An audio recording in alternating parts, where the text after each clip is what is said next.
Greek word. I mean, we already know that Greek is Indo-European. Indo-European comes from but I gotta.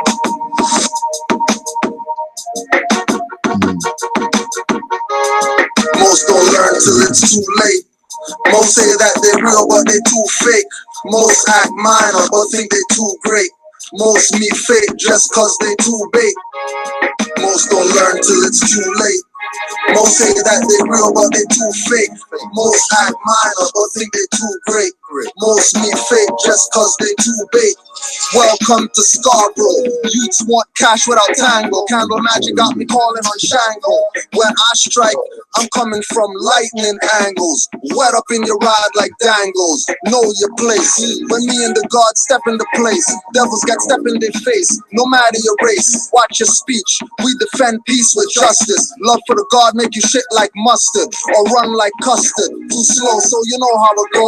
Send him to Assad. I'm not the one to judge you, bro, or judge you, sis. Humanity written from hip to hip, but you're shaking them and not getting your womb equipped. Degrading yourself for women's rights, not saving yourself. Turning a dyke, but won't spiritually raise yourself. Waste of sperm, can't even wait to perm. Getting viruses and symptoms, you're thinking it's germs. Making so many mistakes, from none you learn. Seeing your future as the fucking cauldron turn. Ease the burn of your young son's death.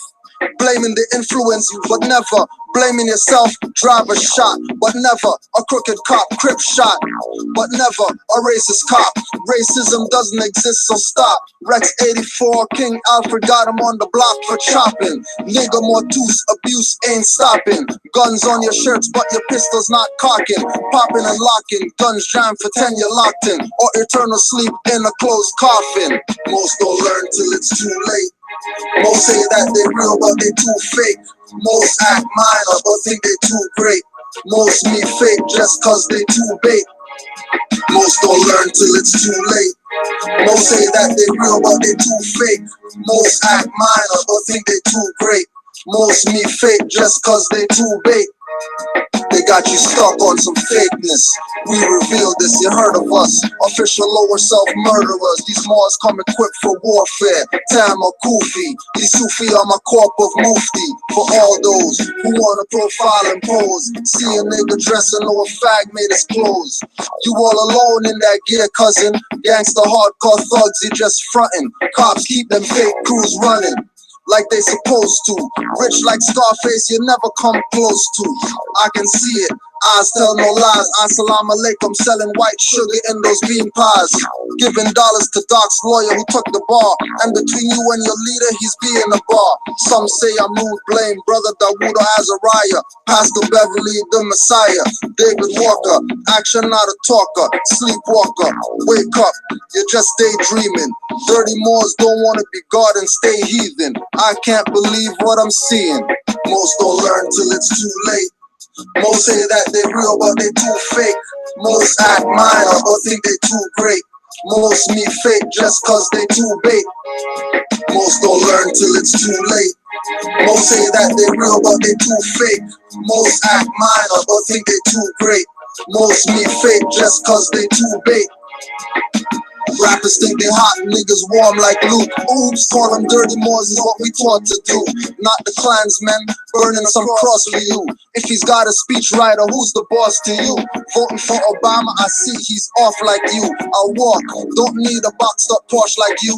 Loving the Fiat, dirty Moors thugging for Fiat. Grabbing old ladies' purses, they mugging for Fiat. Some taking, some big, for Fiat they drugging. Fiat is backed by nothing, fam, I'm not bluffing. Players hands on their ass like it's turkey they stuffing. Doing it for your boys, treat your girl like nothing. Matriarch rules, patriarch fools. I'm seeing gods act like men, thinking like mules. Square my rough edges without mason tools. I never took an oath, so I'm revealing mason rules. Most don't learn till it's too late. Most say that they real but they too fake. Most act minor but think they too great. Most meet fake just cause they too bait. Most don't learn till it's too late. Most say that they real but they too fake. Most act minor but think they too great. Most meet fake just cause they too bait. Produced by D&D, Gagotas. Iron Sheik, CMP, Iron Sheik.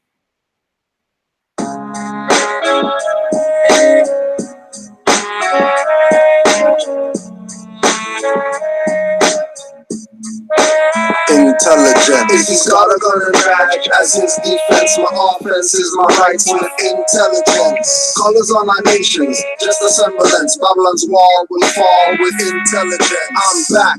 More sheep, more iron, more heads in the hands and front lights crying, more props. Big up yourself, you sell out agent. Stop that, the light, nothing to this in your conveyance. General Khalid Muhammad said he's a more.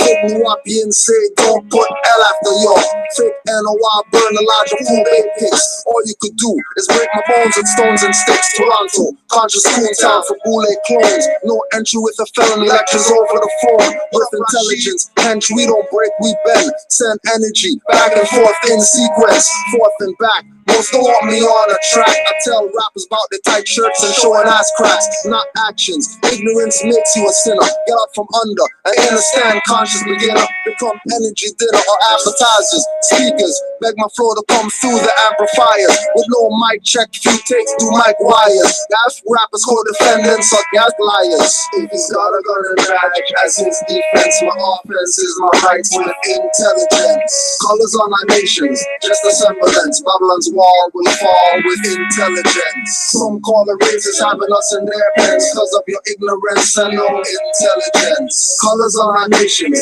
just a semblance. Babylon's wall will fall with intelligence. Compliments on beats, no full metal. Rapping dummies, glaring ignorance wells and sea pebbles. You got nothing, flying like it's precious stones.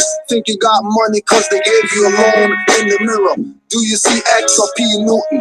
Do you see a black or more or a European? Do you see a Trinbagonian or Jamaican? Or a member of Earth's first population? What do you see in the mirror? A goddess like T or a sellout supporting Master Hill figure? Ask in the mirror, how you look at straight vainness? Negroes see the God but act in apeness. Some look and see wives of self-shapeshift. Some look and find the truth in eyes dark places. Revlon and Maybelline fake faces. Makeup can't hide ex-slave mental cases. With blonde weaves, that's not bad of course. Forgot to mention Rome, blonde hair identified horse. We are not guilty but want to be innocent. Guilt is responsible, intelligence. If he's got a gun and badge as his defense, my offense is my rights with intelligence. Colors on our nations, just a semblance. Babylon's wall will fall with intelligence. Some call the races having us in their pens because of your ignorance and no intelligence. Colors on our nations, just a semblance. Babylon's wall will fall with intelligence. It's always gonna get you rich. What? What? I'm rocking. Who says we ain't in the building? Who says we ain't into building? We the Morris, Master Masons, architects for your children. Rapping Friday 13th like Jason without the killing. But we promote light, oh, it's all about the feeling. And we invoke light, yo, we them light beings. Though you might see him on the block getting his posture. Might be talking to cops, giving them caution. Occasionally wearing his fez when he's walking. See the turning heads, whispering, gawking. But he's locked in and he's zoned out while we boxing in our own house. Study the mystics, the adepts, the magi. Wisdom of the ancients can uncalcify eyes. Possible mission, free mental numbness. Extract the substance with minds of darkness. Use the source, don't care what some purport. As we know by being told, man knows not. Many before the floor, souls got caught. Placed in the devil's hands, rule in the seven lands. To dogma rituals, Negro spirituals. Brainwash subliminal, keeps thinking to a minimal. They still criminal, in a world digital so pitiful. Mental survival so critical, it's visible. Can you see past like the spots? Hashtag zombies with waves of cyberpunk. No need for cell phone, they speak from soft on. It's nothing for alarm, chips and forearm. Wind, brass, and bass, such a beautiful serenade. Women feeding me grapes, I'm feeding the Henry serenade. Whether this life is fair or great, great when you hear it fake, giving life to seed. Speaking through who not here today. Show you the future in a glimpse. And always look to these holes like hallucinatory games. Sun walked the desert, been more of a since I found God. Look back, used to see his prince. Forget being a prince, I'm a G. OD grown man, no Jody, deny you, you don't know me. Don't make me tap into the old me. That's like a couple hundred years. Walk around town with a couple hundred peers and release the peace of fears. The sun gon' shine, so what fears? This young brother here just trying to get his third eye clear. This deep, Morse don't sleep. Invest in your mind and body and unleash. Real life rap, spitting over tracks. Conscious thinking and living and then attack. This deep, Morse don't sleep. Invest in your mind and body and unleash. Real life rap, spitting over tracks. Conscious thinking and living and then attack. So as the moon sets, the sun takes its place. It spoons on blocks, inspired spots, fill spaces. Real rap, rats, who got cases. Fire stain the corridors of flemo faces. Game changers, rule benders, and no pretenders. Style benders, channel my vibe through the vibrant optic lenses. Send a message to our veterans. Soldiers up and get it in. We on our birds, we on merge, subliminal beings. Third eye seeing, still I participate unwilling. They wanna break me, shake, bake, gravy. Rolling with my name G, double OMG. S-O-N is crazy. For a minute that you think you could take me for a fool, like a native to his land, being schooled by a foreign dude. Keep mistaking me, spiders on the roof, in the dark trees. I've been saying you mistaken me. To better move or I market. Power things my tongue, your existence to target. Revealing all lies and deceit on the market. Genocide, carry out in pockets, I knock it down, bulldozer. David to Goliath, it's an exposure. Some big heads moving and it's getting closer to your downfall. Round up all your soldiers. Little homie, I was seeking a fortune, tired of misfortune. I just wanted a portion. Everything that I never had, though I needed my portion. Blowing like porcelain, haters dragged on this porcelain. Getting broke, tired of being broke. How we acquire hope is a teacher skill as a dope. Just to keep us afloat. Mind as deep as the boat. Brain is to leave the weapon we want, need to below. When I speak up, I'm broke.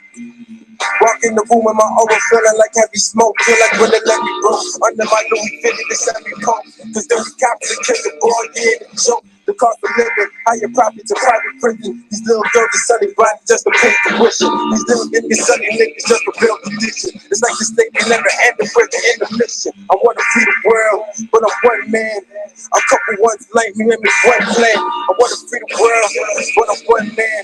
A couple ones like me with one plan. Woo! Jeez, that one didn't wake you up after. Then you're probably dead already.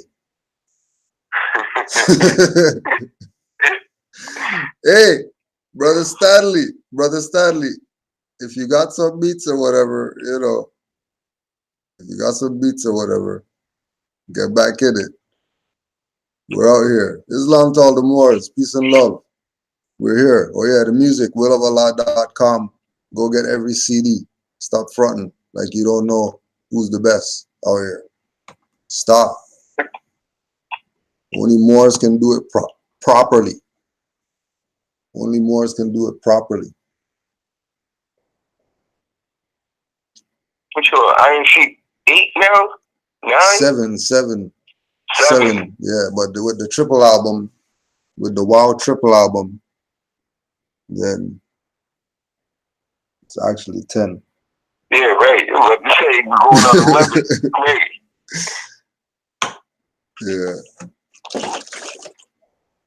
And then if we go before that, in the Black Power music and all that, Yep. you know what I mean? Then that's probably like 20. Yeah. Probably like 20 albums or whatever, different collaborations and whatever else. Just cause. What else are they gonna do out here? What else are you gonna do but get the word out? You know what I mean? But before we get too far off, let's stay on point. As we know, it's an off day, but sometimes it's an on day, just because. So let's just start with this one.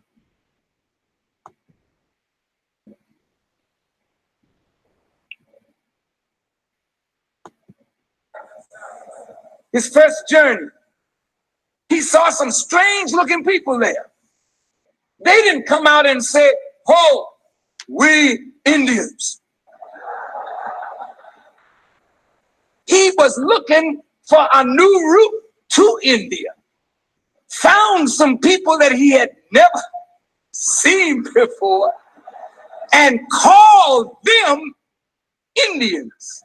And since he was sailing west to go east, he called that part the West Indies. So now we're coming up. I am a West Indian.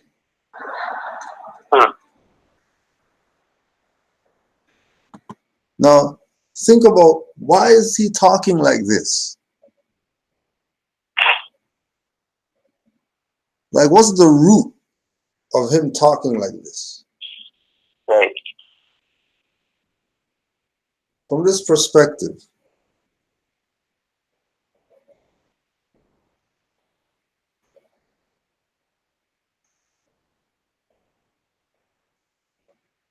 right? See all the muftis in the back, the fez is on. And just visualize it.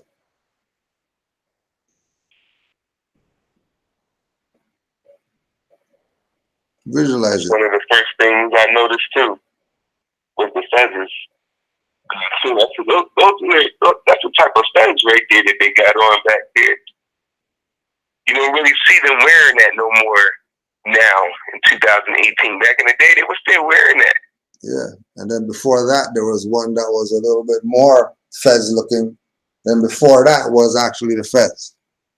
Right. So they've gradually weaned the fez out of existence.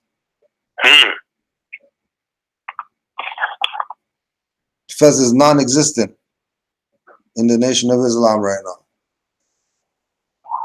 If they're a nation, they should have a national headwear. Right. And the only headwear that qualifies is a fez or a turban, because everything else is a variation of.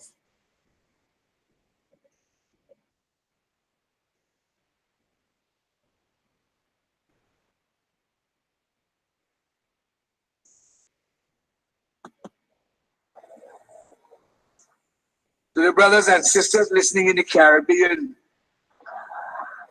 I want you to know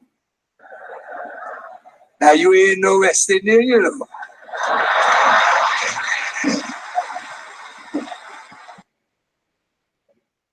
They make the joke so people don't take it serious.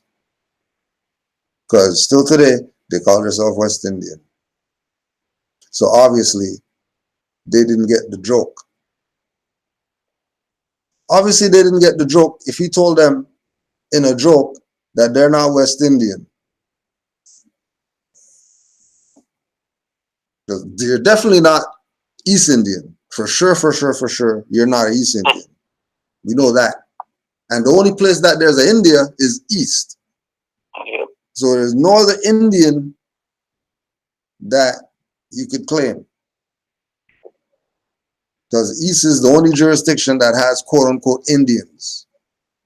There's no West Indians, is the point Louis Farrakhan, leader of the Nation of Islam, is making. Why though? Why would he be talking like that?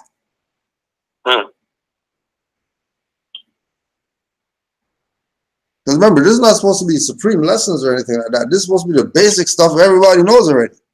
Right. It's not some high knowledge that he's dropping.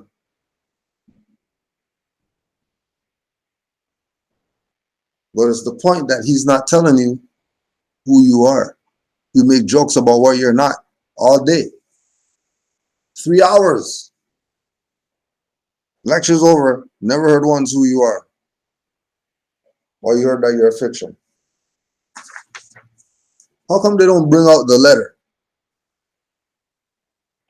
that they sent to Minister Farrakhan? Here's the excerpt of the letter. They consulted with me in a private meeting and indicated that they had come into concern for your well-being and your safety in your return trip to the USA. They gave me a briefing on their views and literature. The presiding Moorish sheiks gave us an excellent presentation on their teachings and their views on your situation. As examples, Jesse Jackson, Muhammad Ali. Bottom line, there was a need for you to be naturalized as a Moorish American to escape the legal jurisdiction of the U.S. government actions against you.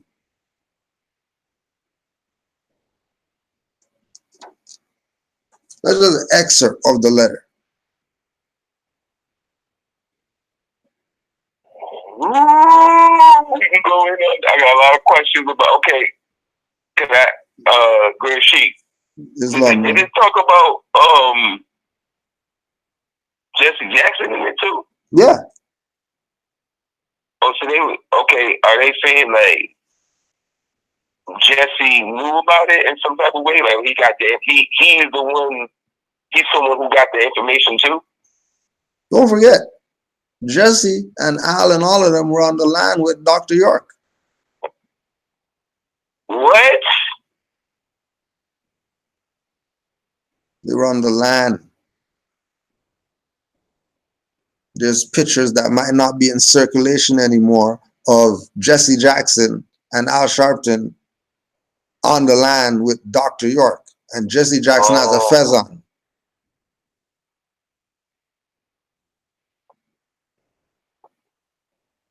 All these guys know what's up. That's why they're going at Wesley Snipes again right now.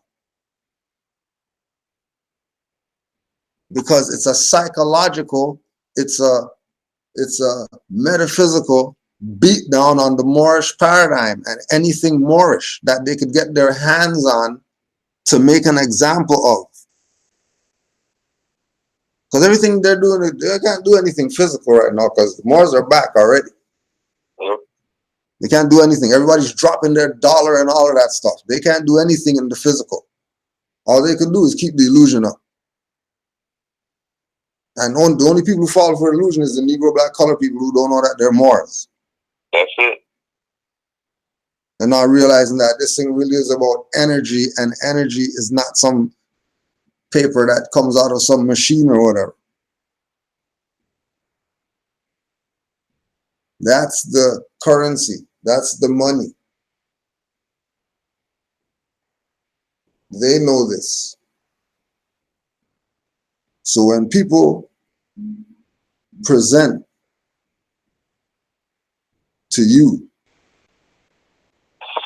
that they're about your liberation, and they're not telling you about the Moors, but they're going to make jokes about you're not West Indian, but not give you the solution to the problem, that's the problem.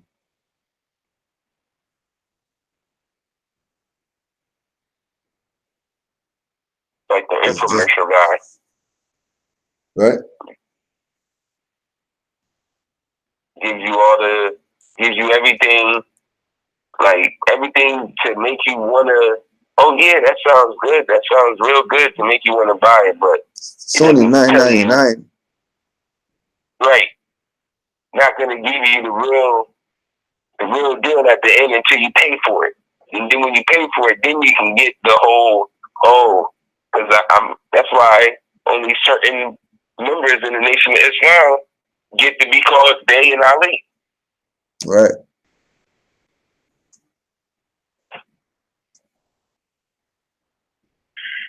And clearly he knows. Clearly he knows. And then you can still look at it too. Farrakhan told them that they're not no Indian. The European comedian guy told them that they're not no Indian. Yeah. And they're making jokes about it. Yeah. About them. They're making jokes about them being Indian. About them being Indians. Laughing. People laughing. Laughing. The people laughing. Them people still around to this day. But people going online talking about the American Indian, Aborigine, all that talking is all of that. Farrakhan just made a joke. European. Oh, you're Indians, but they still arguing, yelling loud too that they're the true Indians. You guys are Indians. Yeah. It's crazy.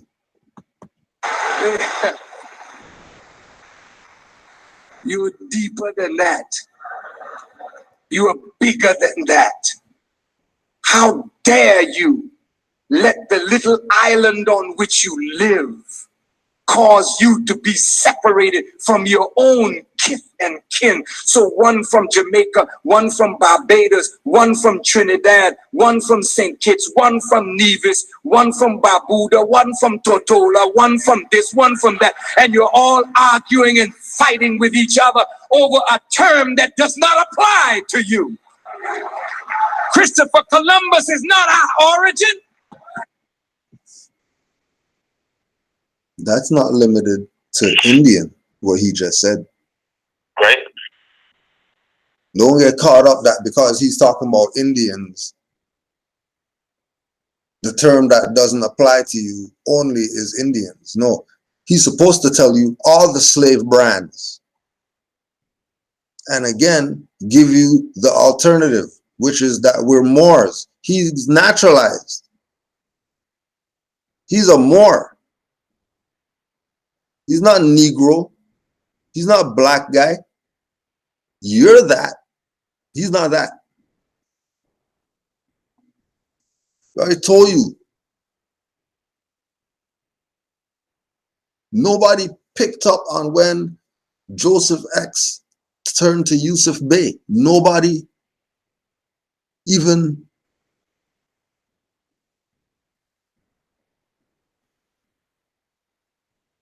unless they played like was some club or whatever, and they did it in secret, and everybody who was in the ADAP or whatever did it, and nobody knows. And they use that Shabazz and XBS when they're talking to the dummies, but in the higher levels, people who went through their little chambers or whatever, got their little button.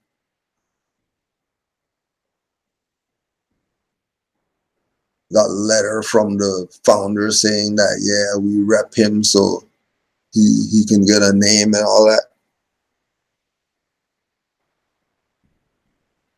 Either they knew and kept it secret, or certain people were just straight selfish with it and they didn't even tell other people what's up. They just took it and told no one. And then parade around like they have some supreme knowledge, because why? They know that they're Moors and everybody else doesn't. Nobody around them knows that they're Moors, only them, because they never told everybody they're Moors. They're telling them they're black people or whatever. They're telling them, you're not West Indian, but we're not going to tell you what you are. Right. Just going to talk about some other stuff, so we don't have to bring up who we are. We'll talk metaphysical and we'll talk scientific, but you're not going to say the 4-letter word starts with the M. You're not going to want to go there. So he can't call me a West Indian?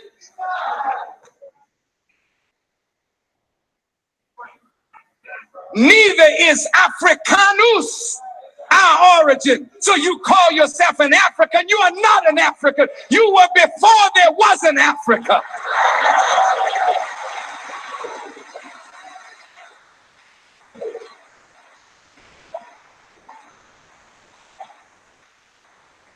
Look at yourself.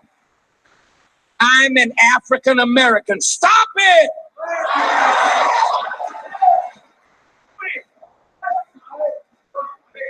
They named this country after Amerigo Vespucci, one of the grafted members of a grafted people that are Johnny-come-latelys on our earth. Now you're going to call yourself an American and an African, both of them named by Caucasian people. What was the original name of that continent? And is that your home? The Honorable Elijah Muhammad said, what is the square mileage of the earth? How much is the land and how much is the water? The earth is 196,940,000 square miles.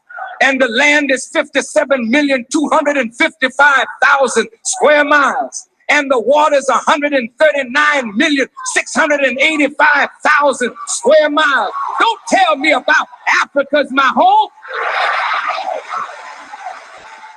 No.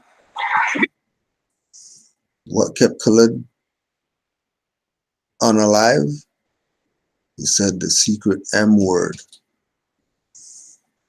Isn't everything that he just said the same thing Khalid said? Yep.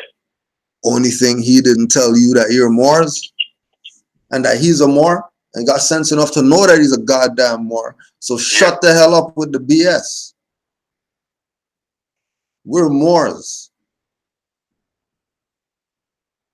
He said the exact same thing.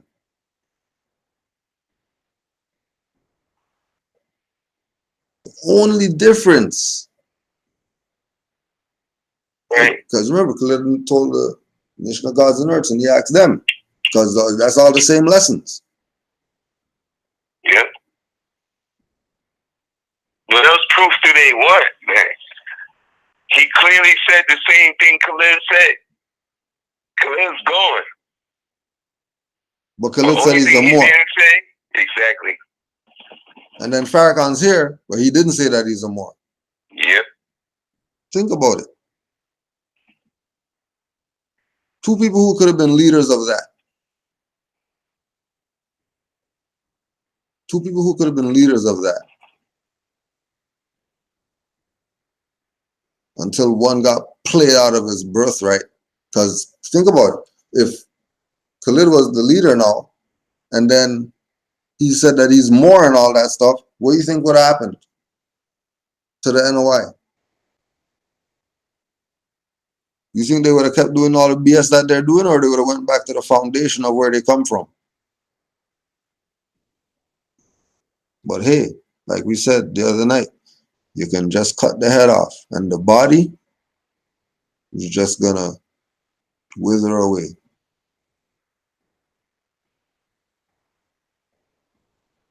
When the head's supposed to grow back when they cut the head off. How come heads aren't growing back after the heads get cut off?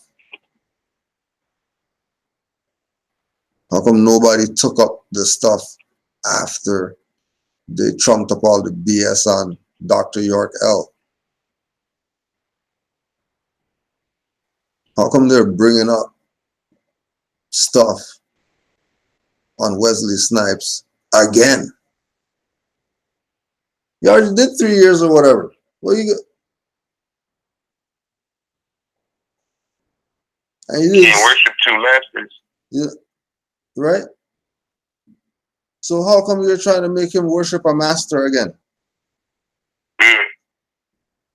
When he omitted himself from you guys' BS. So he said, F you guys and not paying your taxes. Give me my 3 years. Because I'm not paying you guys no goddamn taxes because I'm a Moor. I studied under Dr. York. I already know what's up. Not getting me to pay taxes. Donald Trump's not paying taxes and I'm paying? You're crazy. You're crazy. Going at him again. Just because he's the man. Amin Ra Productions. Amin Ra Productions. And you need anybody's finance? He had his own finance? Please. You see the list? You see the list of all the years? How much taxes he didn't pay them that he got to keep just because of his birthright? Go check. Go check all the Wesley Snipes years, right? 2000 whatever to now. They have the tally saying, okay, this year he owed this much. This year he owed this much. This year he owed this much that he didn't pay. And see how much finance he kept.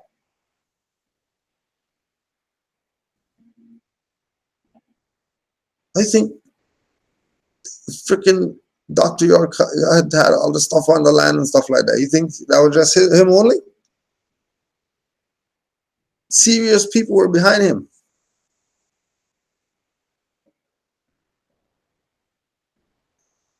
Remember, he was at court, fezzes up. People could talk their BS or that they want to talk about whatever, but when you read the Mind book and My Potential and the little personal Know Thyself books, man, saved lives. Black book saved lives. And of course, people are gonna talk BS. Like if he's doing 200 years, obviously he didn't sell out if he's doing 200 years. Who gets 200 years? 200 years for what? For building some pyramids and giving people back their birthright?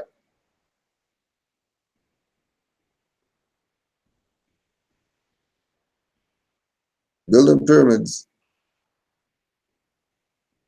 and giving people back their birthright got him 200 years or whatever, 125 years or whatever. I bet you with that as a penalty, people playing around with no birthrights. Especially he had the fez up and all that.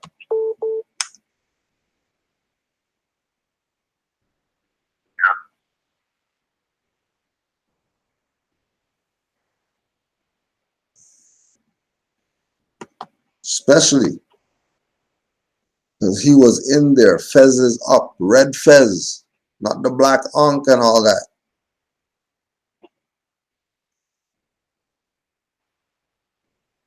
Not the Ansar Allah fezzes, not the fezzes with the crescent star and the scimitar and all this stuff on it. None of that.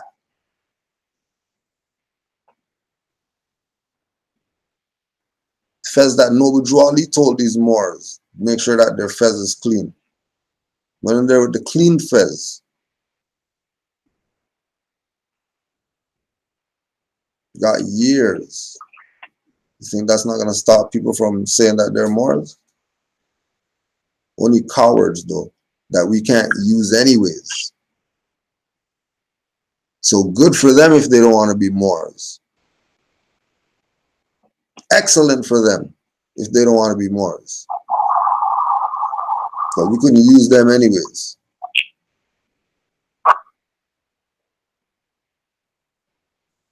It'll be up so you can watch the rest. But we just wanted to play a little bit of that to show you that people know. Only Moors talk like how he just talked there. Only Moors talk like that.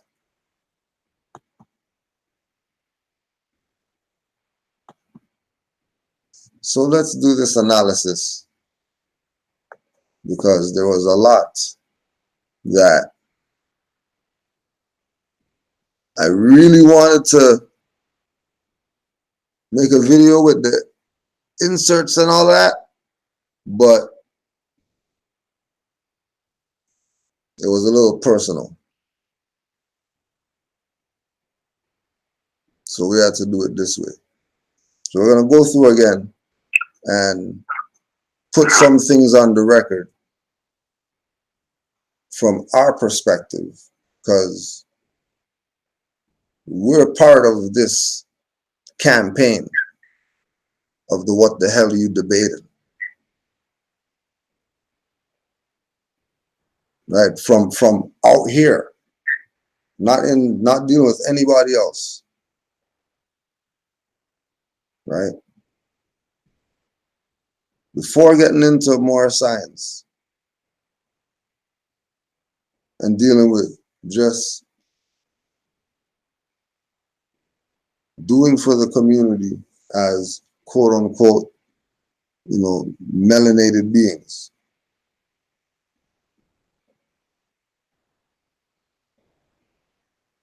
our lane came from what Red Pill is talking about, as far as master teachers and, you know, people who are qualified with regard to a certain paradigm, right? And this is outside of the realms of the Ivan Van Sertima's and the Dr. Benz and whatever. We already know that they're foundation, but there was a squadron after them, right? And then the generation that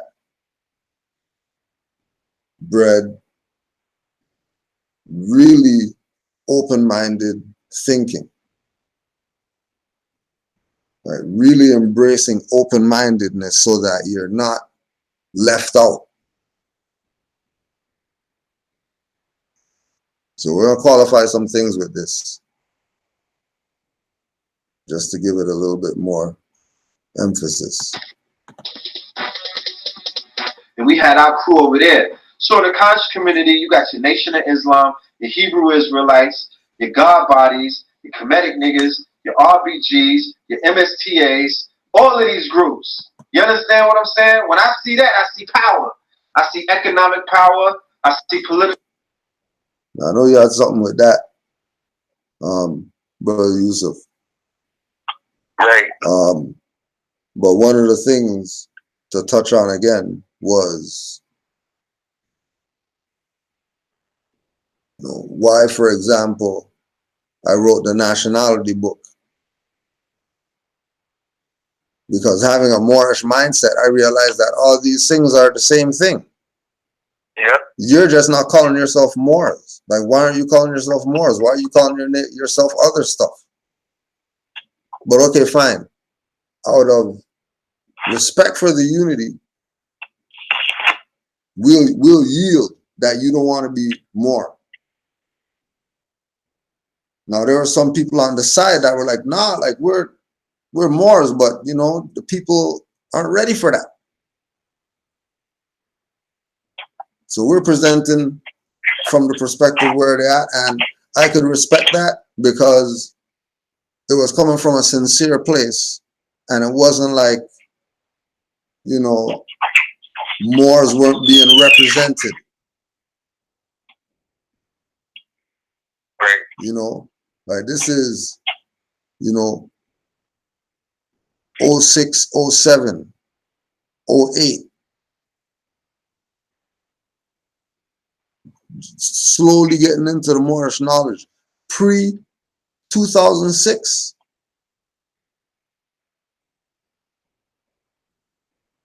We were repping everybody. We're discriminatory. There was nothing to debate about because there was a certain standard of knowledge that was an expectation. And that has, I wouldn't say that it's fallen, but everything evolves. And we still have certain foundational lectures and things like that of certain people that you can go back to just because they might not be in the physical anymore, or you got certain books that they wrote that you can go back to because they're not in the physical anymore. So you can still at least get, you know, some type of lessons from them. But 02, 03, 04, 05, we were at the feet of the master teachers who we said master teachers. We were watching them on some video. When he's talking about, you know, every different group as one, right? That was our collective who was doing lectures and whatever, right? Our collective that took on the energy that we got from, you know, this same foundation that he's talking about of this unity idea, that there's nothing to debate about. Let's just, you know what I mean? Somewhere that got lost.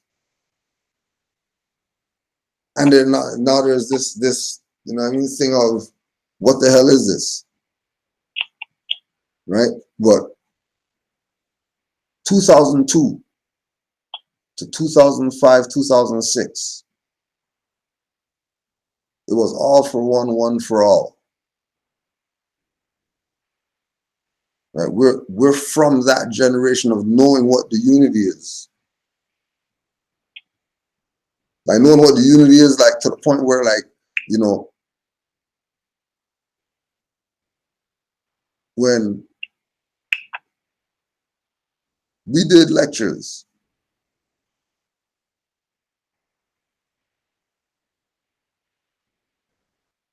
%90 of the people who we brought here to do lectures, it's directly because of DVDs we got from Sarnetta. Directly. On a level like without him, there would be no us. Because from before dealing with more science,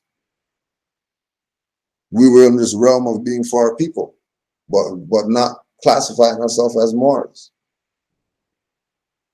And the individuals that we got connected to in that time frame to make ourselves be, you know, mastering self on a for real level.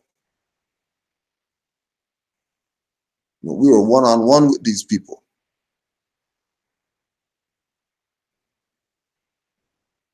And telling you that it was unity. There was none of the stuff that you're seeing today.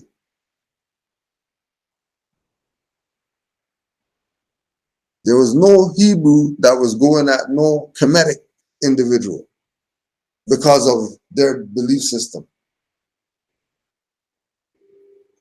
Wasn't happening. But with the online BS, that's how you get the verses. Because now you don't have to go and lecture or debate someone in their face with their facts. You can just do that online. And even if they do it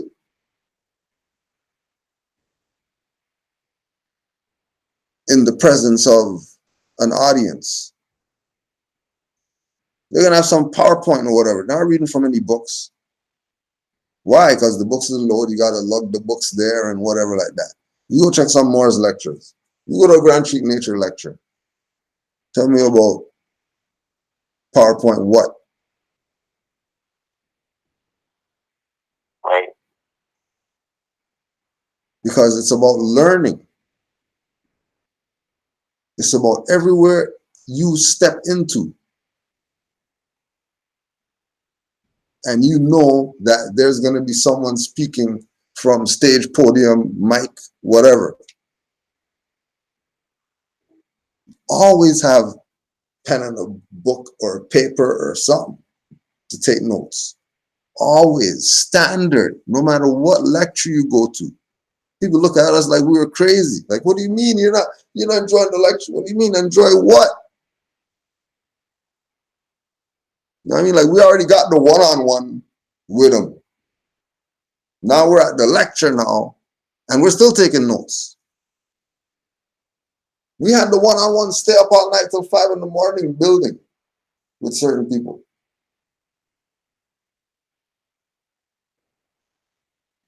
You know what I mean? But we'll go there. Islam more. Islam. I know we were talking about the concept of the economic, and there was a perspective that you want to present. Right. But because you were going in, Great Sheep, and because I want them, you know, the people in the chat, the viewers to know too, about when you were saying how you sat at the master teacher's feet. You know what I mean? Like, and not on Skype. Like when you were saying since 2002, like what was going on? You know what I mean? Like we know you brung some up. You know, you brung some up to Canaanland and whatnot. Who did y'all invite?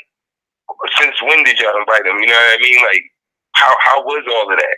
Because they always say you don't go in and say people starting to get sitting in these seats where they're at now just because they're on YouTube. But if you get a little background of what you guys been doing up there in Canaanland since 02, 01, 03, bringing the master teachers up there, who was that y'all brought up there? Well, ones that, for example, with again, just doing the synchronicity. Part of this whole thing was to present that in whatever stuff that I could find. So since you asked the question, we're gonna start it like that instead of what I was gonna do of playing some more of this. So the first stop is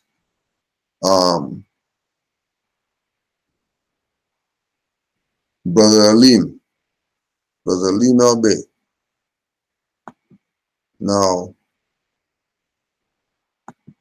this lecture's on Brother Alim's page. You probably get it from still, Serious Revolution, DVD. So this was the first presentation that we did out here. This was at this time we didn't have our own place, and somebody had a connection on a hotel conference room space, and they had like the comfy chairs with I think they had the like the single couch, but it had the table on it for notes or whatever. There was something crazy about the room. I think it was that, but I could be mistaken. It could have been something else. But there was something about the spot that we were like, oh, this is just the perfect spot. So this is the one where we talked about. It was a metaphysical lecture. That's nothing to do with Moors or whatever. We saw some DVDs that we got from Sanetter of Dr. Alim. We were like, yo, this is exactly where it is that we need to be going. If we're saying we're presenting information to people, this is where we're going. You know what I mean? So we got the connect again through Sanetter. Talked to Dr. Alim, gave us his rate, came down, did his lecture, got his finance, went home, right? It was a weekend, but weekend was crazy because this is not something that happens out here. I mean, the thing that happens out here is the Black History lectures and that type of lectures. This was metaphysical, historical, scientifical, esoterical, occult. Lecture was serious. You didn't get into anything with Moors on that level because we weren't even there. This is like 03. You know what I mean? 15 years ago. Right?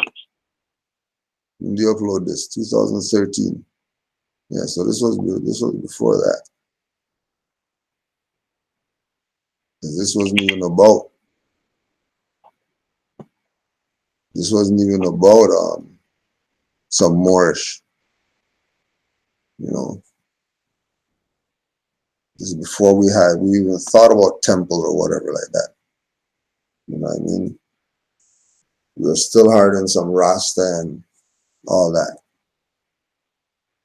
But we're more metaphysical with everything. You know what I mean? You know, that was what everybody, no matter what school of thought they came out of, that was one thing that everybody was in line with. That, yeah, we got to look at things metaphysical. And anything metaphysical, that's where we were going at. So we did the lean, so we'll just give a little piece of this. Fictitious characters in scriptures, books, are an example of morality, and its symbols are based on actually higher principles in which that has an underlying meaning more than what you might perceive as just being a surface dweller. This basically goes back to the to what is mentioned within the Old Testament, where it speaks about you cannot catch a purse before swine. Swine will only, you know what I'm saying, what it sees, that's what it goes to. You know what I'm saying? You have to be more than just a swine. Okay? You have to be more than just an animal or beast. You have to become, you know what I'm saying, a god, essentially.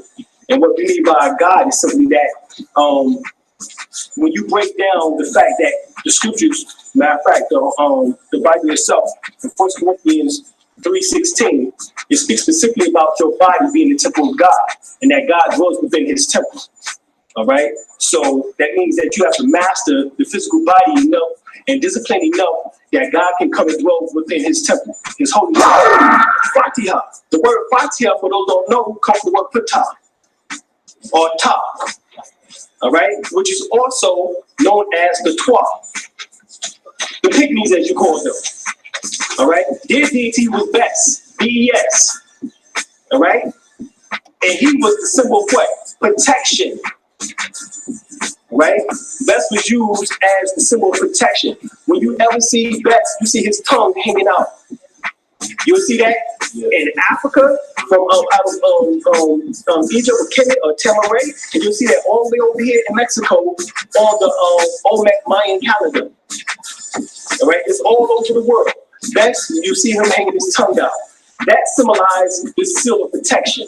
For those that don't know what the tongue symbolizes, when they speak about the nomos in the Dogon teachings. And the Dogons actually was ancient Egyptians or ancient Kemites or Tamarayans, and they left ancient Kemet around the time of 600 BC, which would be equivalent to almost 8,000 years ago.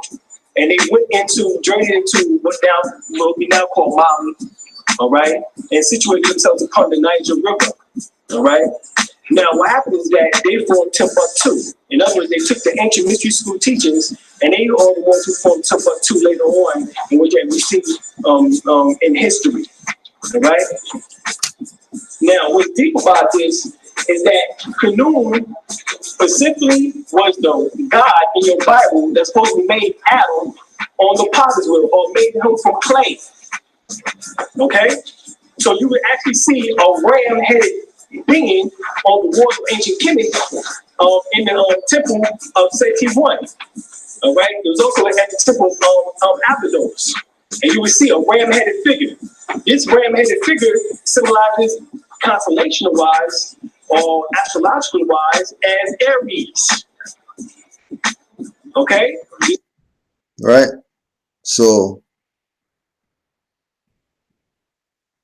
once we got the Alim, we were like, yo, okay, we need to get our own space so we could start doing some of these. Right.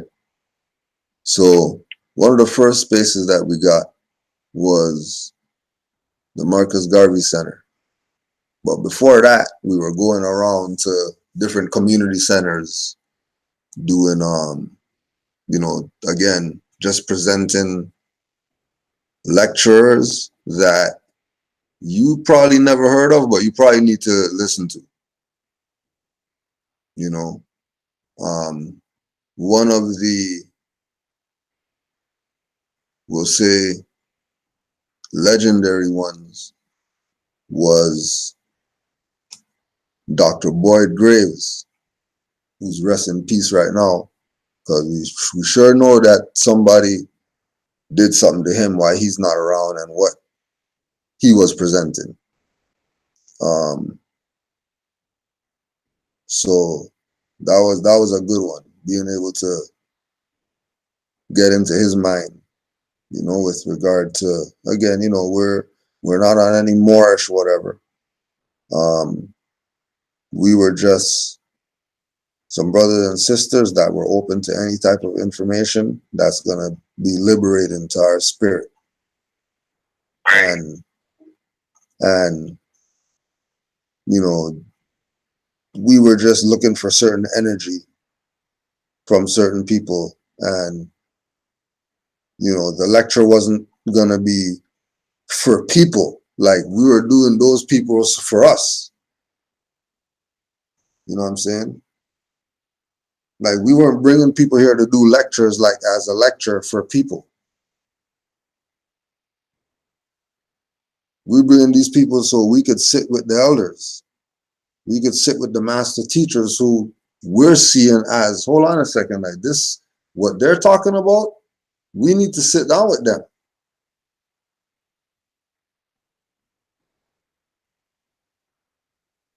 We put up our finance, everybody puts in how much ever, you know, oh, it's 1,000, all right, we got 10 people.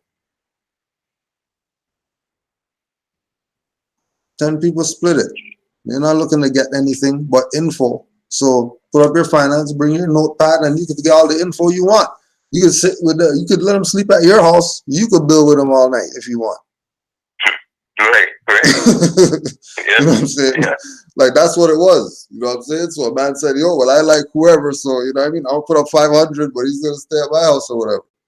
You know what I mean? Or I'm gonna get him the hotel room and I'm gonna be over there. I don't care what y'all are doing, but I'll be with him or whatever. Right. You know what I'm saying? So Boyd Graves, we did at I believe it was a community center. It was a community center. What year was that one? That was probably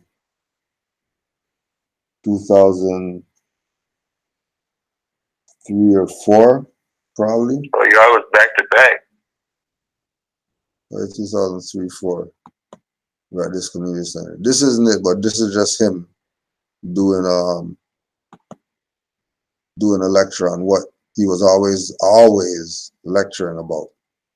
The US special virus flow chart that because he worked on the inside or whatever, he knew certain people, and some European had some guilt complex or whatever because of what they found, and they gave the thing to him. And it turned out to be this chart talking about all the different diseases that they have and which quote unquote races those diseases are to target. And then AIDS was on it. And it was a big thing like that, you know, regardless of wherever it came from or how it got here, point being, it's targeted to kill black people. It ain't got nothing to do with anything else but killing black people. Yeah. That's all. If anybody else dies from it, oh well. But if it kills black people, excellent. You know what I mean? So, you know, we were just looking at that one like, well, hey, you don't know who you are, but you checked out your chart. Your chart's something that's real. Like, they know about the chart. Like, it's not even like some, you know what I mean, hiding or whatever. You know, which again, you know, with having the metaphysical mind dealing with certain people, you're looking at things from a totally different perspective when you talk about you have something that's targeted against certain people. Like, why are you targeting them? You know what I mean? Like, what do they got that you're trying to, you know, not knowing how big it was? You know, we're just looking at it from the metaphysical. You know, we haven't touched the law yet or none of that. You know what I'm saying? But this is Dr. Boyd Graves, R.I.P. Virus development program that preceded HIV and AIDS. That program needs to be reviewed. Am I right or wrong? Am I right or wrong? If there was a federal virus development program that preceded the greatest onslaught of death in the history of the world, then why don't we review that program? Well, you know why? First, we have to recognize that there was indeed a federal virus program, and we can do that, and we can do that right now. We're doing it here in New Jersey. The program is right here in front of this table. The virus program in the United States of America. This is the program booklet from 1978, the last of the booklets. We had HIV and AIDS in 1979. I believe that is a correct statement. It's a correct statement. That in the late 1970s, something began enveloping the people of Africa, and something began enveloping the white promiscuous homosexuals of New York at the same time. An earthquake with 2 epicenters. Well, what is the answer for that? The answer for that is that if you have an earthquake that has 2 epicenters, you have someone behind the curtain manipulating something. And how do we know that? We know that because there is a blueprint. If you could hold that for me in some fashion. Here is the blueprint. The blueprint for HIV and AIDS. It is the 1971 research logic of the U.S. Special Virus Program. Here is the blueprint. And the reason why this document is so significant, because it shows the mindset of my government to design, produce, and proliferate a special virus, a virus that only targets certain persons, as is evidenced by the epidemiology. The U.S. special virus is the U.S. HIV program. The reason why we had 2 earthquakes or 2 epicenters at the same time was because here the final phase, the clinical trials. It was placed in the smallpox vaccines that went to Africa. Thus, as smallpox ended, HIV and AIDS began. Every epidemiology that we have regarding the beginning of HIV and AIDS shows that as smallpox ended, HIV and AIDS began in mass in Africa. And that defies the fact that 1 African and 1 monkey and 1 African and 1 monkey in that syndrome. HIV and AIDS began in mass in the late 1970s as a result of the U.S. Special Virus Program and the complementation of that vaccine with this special virus that shows the development of HIV over a period from 1962 to 1978. Thanks for holding that, because I don't want you to chat all the way. The point is, there are 15 of these progress reports of the U.S. Special Virus Program. These progress reports need to be reviewed by the best and the finest medical doctors and scientists in the world. We demand it. We demand it. How dare you have a federal virus development program that precedes the greatest onslaught of murder in the history of the world, and you don't want to acknowledge the program, and you certainly don't want to review it. The people demand it. We demand a review of the U.S. Special Virus Program, and I'll address any question on this issue, and we will debate any person in this country or around the world on this issue. This federal program lies at the heart of HIV and AIDS. It needs to be reviewed. I hope you join me. That was Dr. Boyd Graves, R.I.P. The Boyd Graves. Right. Now you saying they assassinated that brother? Yeah. Yeah, they couldn't have him around too long. Not at all. He was killing them. Not at all. He was killing them. That's something I would hear now. You know, that's something you hear now. Yeah. You know, on all those, you know, what is that? Deep state websites and all of that. You know, U.S. is a fraud website. Yeah. You would hear that now. Straight up.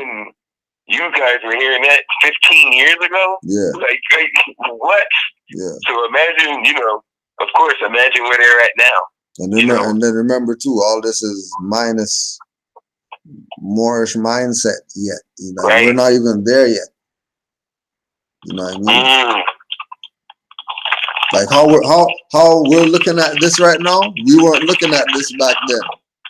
Right. We were looking at this like when he's talking about, you know, his government and stuff like that. You already know we're cringing. You know what I'm saying? Yep. You know? Yep. You already know.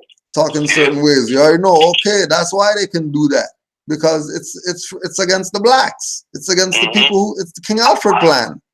You know what I mean? Because remember, that's 71. Alfred plan is 69. Oh yeah, right. So this is all part of the plan. Oh wow. You know, but we didn't have King Alfred plan back then to even make the connection. Mm-hmm. You know, so Boyd Gears was doing this thing, and then we got Right. the That just hit me, dude. You didn't have King Alfred playing in 03, 02, 04. nah, You didn't know nothing about that. nah. And he's giving it to you before you knew about the king. Like, that's crazy. Yeah, yeah.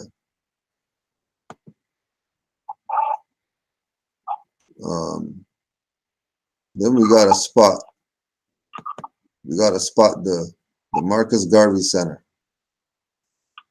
And actually, the first lecture we did there was a Liam lecture. That was the second time we brought him here. And then that time we were just getting onto the Moorish info, but not that we were Moors yet. Yeah. You know what I mean? Like, we were still in the metaphysical realm. You know what I mean? We were still in the esoteric realm, the history, but we didn't get to the law yet. Mm-hmm. You know? And the second Aleem lecture was an evolution lecture, because remember at this time, right? We're talking 2003, 2004, 2005. At this time in New York, lecture circuits going nuts. Oh yeah. Because they got Phil Valentine lecturing. They got A.A. Rashid, Mm-hmm. Bobby Hemmett, Aleem, Black Dot,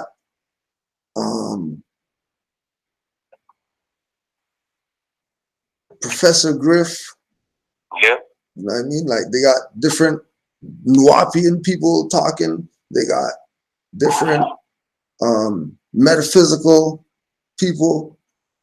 You know what I mean? Asir, the Duke of Tears. Yeah. You know? And it was pumping, like we were getting DVDs every week. It was nuts. And it was just all about the information. It wasn't about anything else. You know what I mean? So we, said, okay, forget about this getting spaces or whatever like that. We connected with this elder, Dr. Charmaine Marine. Rest in peace to her too. And Brother Phil, I don't even know where Brother Phil is at. I haven't heard from him, talked to him or whatever ever. But Brother Phil was the handyman of the spot. He was Mr. Handyman, Mr. Custodian, Mr. If you got a problem, you can go talk to him. Mr. Family man, Mr. Like, he was, he was the man. And him and Dr. Charmaine Marine saw something in us. And just said, here's the key for the building. Just like that. Just gave you the keys. Just gave us the keys. I got one question I always wanted to know about the Garvey building. Like, did they own the Garvey building? So there was some type of campaign by one of these consular people. Actually, I think it might have even been Rob Ford, who the Toronto mayor, where people talk about with the crack stuff and all that. Right. It might have even been him before he was mayor. I think he was consular at the time, where they had this campaign of selling buildings for $1 or something like that. And these people were able to get this building for $1 from the city. You know what I mean? And when they got it, they were doing, whatever they do. They got it for $1. All they got to do is pay, I think, the hydro or whatever. So they had like a lecture hall, probably like a let's say maybe 10, 20, 30, 40, 50, 60, 90, maybe like 150, 200 people size lecture hall, right? With a kitchen next to it. And then behind it was another room that was kind of like it could have been a mechanic bay. It could have been a mechanic bay because it had the door that you could open or whatever, you know what I mean? And then there was the then there was like 2 other rooms and then another smaller lecture hall that could maybe hold maybe 100 people. And that was the space that we were using, right? All that for $1. All that for $1. It had a basement with like a type of kitchen, like a cafeteria type of setup. Whoa. Yeah, it was crazy. It was crazy. You know, it was obviously a building that was been sitting there or whatever like that, you know what I mean? That they were trying to get rid of or whatever. But it served its purpose for us because we were like, yo, we got our own spot right now. You know what I mean? So one of the first lectures we did was Dr. Alim there. We did this clip right here is from when we brought Adam Ashanti, who, if anybody remembers, I haven't heard that name in a while. But Adam Ashanti was the little sister that went on BT one time. They had some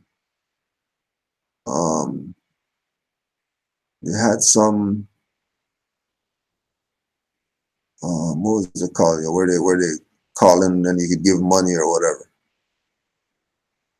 It was something for hurricane or something. Oh, okay. Yeah, yep. Right. It was something was going on. And then they had people like doing performances or whatever. And this little sister got up there and she ripped this poem to shreds. Yo, going in. So we hooked up with another brother out here by the name of Sankofa, who was on the same vibe of, you know, bringing lectures and stuff like that. We had access to the space. He had the contact for the sister's father, Batin Ashanti. And then we brought him here with him. And, you know what I mean? They brought a little sister, and then it was a free thing for like the children to come and meet her or whatever, because it was crazy. You know what I mean? It was pretty crazy. You know? So this is a clip of his lecture, and then I think near the end there's a little bit of, this was uploaded 2011, right? So this is 2007 right here.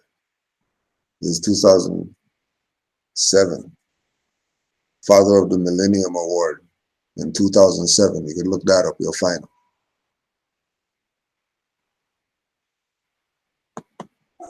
So if you're preparing your babies, get their journals ready, because you're sentencing them to a 10-month sentence of hard labor. I'm talking education now. Get the babies out of that Frankenstein factory. Read up. For your parents who got money here, get them tables in the back. Sit on the floor, read with your babies. Turn off that television. Turn off the hippity hop, unless it's a good conscious hippity hop. But that 5.5 cent and the Ja Rule and the girl who sing about an umbrella, what the hell is an umbrella? You my umbrella. And you got the baby singing, be my umbrella. But ask them 10 times faster. They can sing every verse of them funky songs. But ask them to remember something about Garvey. Ask them about love, and ask them about some black and niggas. Ask them anything that makes sense. They won't get it. And I'm not making light of what I'm trying to tell you. I'm trying to tell you, they are not filling your children up with anything. How many of the children are here in the 5th and 6th grade, but they got them doing 3rd grade work? How many children are here in the 2nd grade, they're doing kindergarten work? How many of your children come home and they're counting dogs, circle the dog? You know, 5 dogs plus 3 dogs, equal 10 dogs, you know. You can do that on your own. How many teachers we got in here? Why don't we get together and go to the teacher's warehouse? You need a certified teacher, go to the teacher's warehouse and get the curriculum out of the teacher's warehouse. What is wrong with you? Barnes and Noble and the other bookstores have an excellent homeschool curriculum right in there. So that mess they'll feed your children, cast those. The teacher's warehouse. I'm telling you, I gave you another secret. I just gave you another one of my secrets. Go to the teacher's warehouse. That's where they store away all of the fly science. They told you, like Brother Sam Focus said, I'm gonna leave my car window open with a book with $1,000, and the book with $1,000 gonna be there, because if they see a book, they ain't gonna touch it. But you wouldn't have $1,000 in the book around me. $1,000, man. This is what I'm trying to tell you. I'm talking education. So, you know, I'm trying to give my man his money's worth for the bonus here. And I don't want to ramble, but I love you. And I love your children even more. And I want you to see the seriousness of this, because soon Cameron will have your children over in Iraq and Afghanistan. All right? I'm talking about you defending the country and you defending the Canadian flag. But ain't nobody going to give you nothing to do with the Canadian flag. But y'all ain't going to be smart enough to know that you didn't do. Right? They doing drive-bys and they want tanks and F-16 planes. But they got some nerve to talk about our brothers up there in California doing drive-bys. They talking about it's hard to be a pimp, but the black man and woman has been pimped by a master pimp. When a man can change your God, you know you've been pimped. Listen to me. Remember the movie Roots? I mean, Roots. Remember when Rudy Kingpin? Remember when he fled and he went to the farm to get his girl? Remember when he went to get her? What'd she tell him? Nigga, you crazy. He said, we going back home, we gonna be free. And his woman told him, nigga, you are crazy. Huh? They got the power to make you change your name. Sadie, Miss Greenbush, Washington, Miss Kelvin, Josiah, got you calling yourself Genevieve. You've been robbed of your reigning, family. Ladies and gentlemen, I thank you for being so attentive, because you're helping ramble on. But I want to show you now the effects of what can be done in the home. I pledge allegiance to my black people. I pledge to develop my mind and body to the greatest extent possible. I will learn all that I can in order to give my best to my people in their struggle for liberation. I will keep myself physically fit, building a strong body, free from drugs and other substances that weaken me and make me less capable of protecting myself. My family and black brothers and sisters, I will unselfishly share my knowledge and understanding with them in order to bring about change more quickly. I will discipline myself to direct my energy thoughtfully and constructively rather than wasting them idle hatred. I will train myself never to hurt or allow others to harm my black brothers and sisters. For I recognize that we need every black man, woman, and child to be physically, mentally, and psychologically strong. These principles I place to practice healing and to teach them to others in order to unite our people. This is my pledge to unite our people. This is my pledge to unite to my people. Black power.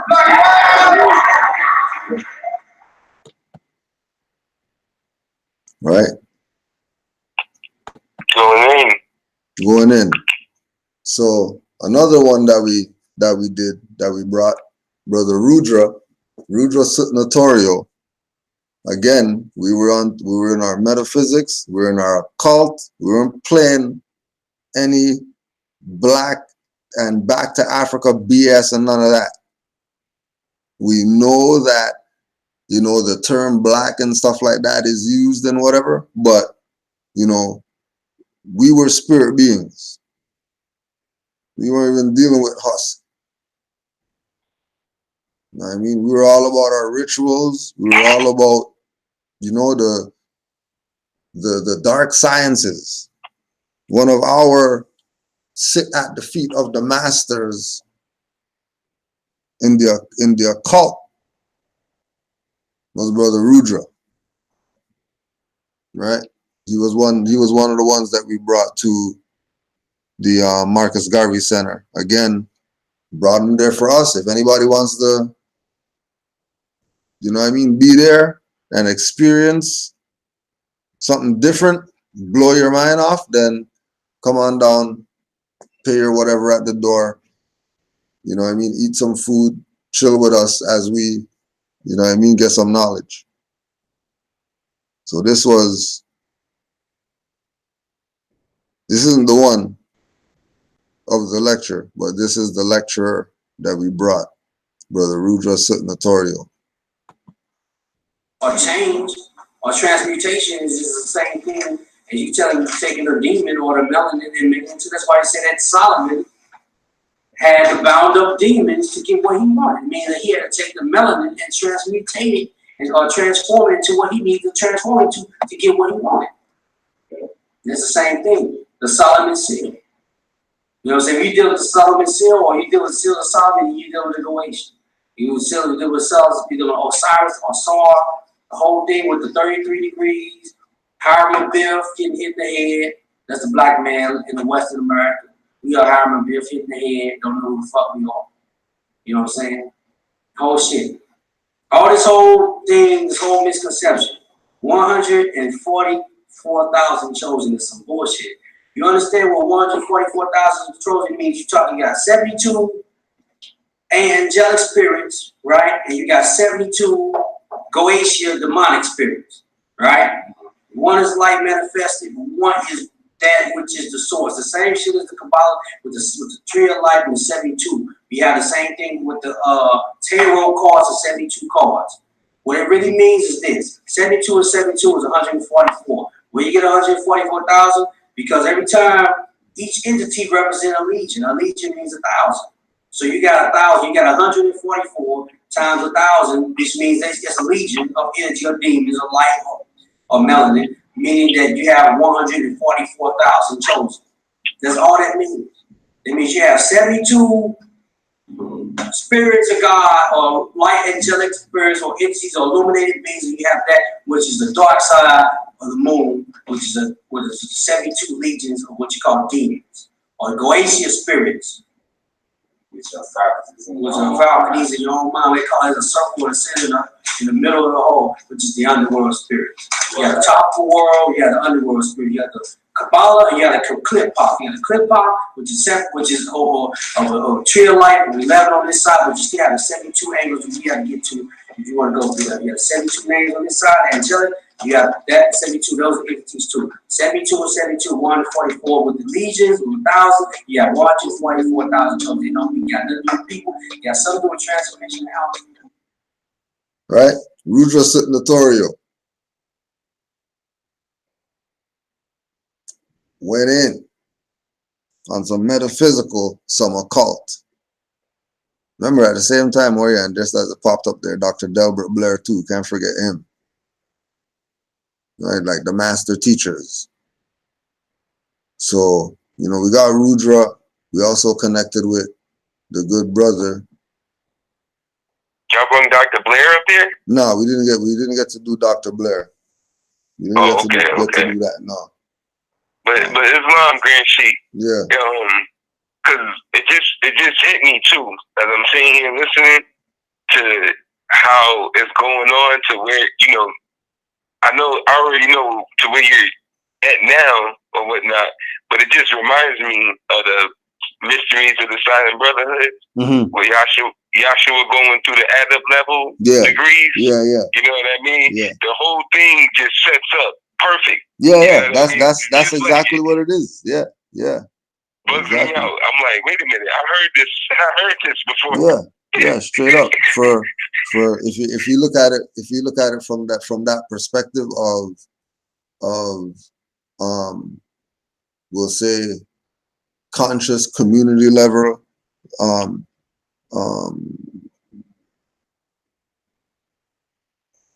Just at the conscious esoteric side community, too, right? yeah, like conscious community individual to Grand Sheik of the Moorish Science Temple of America and whatever. That's Right. exactly what it is. Right. Going through Right. the different levels, you know what I mean? Connecting with, you know what I mean, the master, like we're saying. We showed you Meeting the Boyd different Graves stages, so right? far. Yeah, you know what I mean? Boyd Graves, you know what I mean? Brother Alim. Like we're talking Right. about 04, we were down with Alim. Wow. You know, yesterday we just got the info that people are getting, that you're seeing stuff getting uploaded every day. Like, oh, he's going in on stuff. We've been at his book. All that stuff's in there. Yeah, there's some new information coming out for sure. But one thing is that the truth doesn't change or pass away. It's going to be the same stuff every time because it's the truth. It's going to be the same stuff every time. So the other one, this is a good one. We brought Brother Obashango L here. Again, this is at the Marcus Garvey Center. What year was that? This is Garvey Center. So this is like 05, 06 times.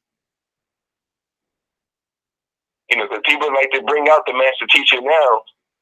People like to bring, people going to use the master teacher up now. You know what I mean? But we've been had the master teachers. Right. You know, and that was another thing that Red was getting at, that, you know, in order for you to get on, certain people have to vouch for you. You can't just get on because you have a YouTube page. The hell are you talking about? Right. Half these people should have 0 views, 1 or 2, and that's it. Matter of fact, 80% of the people should have 0 views. Because who vouched for them? Where they come from? How they just popping up and they're number 1 whatever and nobody vouched for them? And what happened to people questioning, hey, how come nobody vouched for that guy? Everybody's just chasing after people because they got a good intro on their video. Right. Oh, they got an intro on their video. Oh, they must be going, they're deep.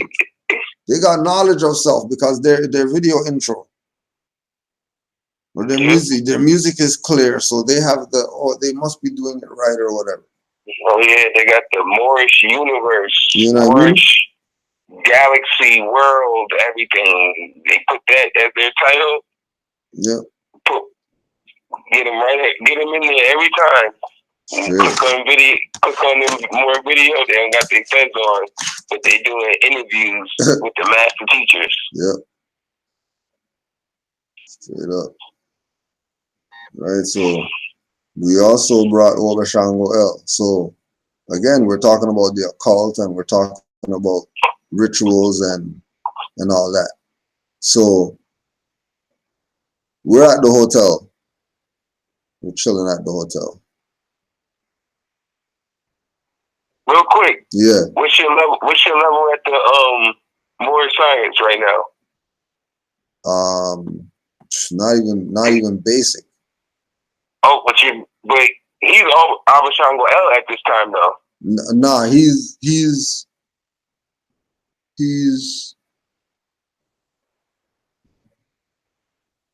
I think it was just Obashango. Okay. I don't think the L was on yet. Okay. But he already knew. Yeah, he knew. He knew. Like when he spoke about it, like he spoke about, you know, the history with Louisiana and all that, and right. You know what I mean? Like he spoke about things that were relative to, you know, Moorish history. You know what I mean? But that wasn't the focal point. The focal point with us was occult and all that. That's where we were going. Right. You know what I mean? You know, we were straight about some rituals or whatever. Right. So we're at the hotel, and he starts. I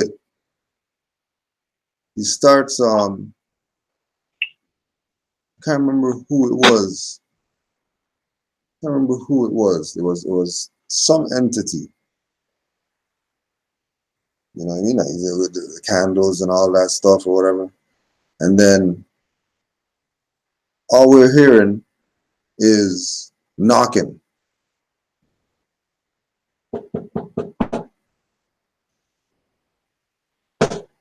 But that's all you're hearing, knocking. Oh, a knock. Okay. Like, yeah, but see, I told you they were gonna come or whatever like that. Oh, okay, a knock. Yeah, like a knock. Knock. Yeah, like a knock that you're hearing. Knock. Right. Man's getting up, check the door, nobody's there. Oh, All did you hear that? crazy Right. one, right? Because remember, it's a hotel, so one door. It's not like we're in a room and you could guess that something's coming from somewhere or next door or whatever. You know what I mean? Knocking. We're like, yo, this is crazy. This is real. Just ask Obashango about that. Anybody who ever talked, or if you want to go check his email or whatever, ask Obashango about the knocking at the hotel when we brought him here. Crazy. Was I was lost their mind. Messing with. Some spirits. That's crazy. Messing with spirits or whatever. Right? So so that was another one at the Garvey Center. No, I just want to see if I can get my night right there. Huh? That's the end of my night right there. Yo. I got up. Okay. Out of here. That was good enough for me. Yeah, but turn your damn lights off and everything.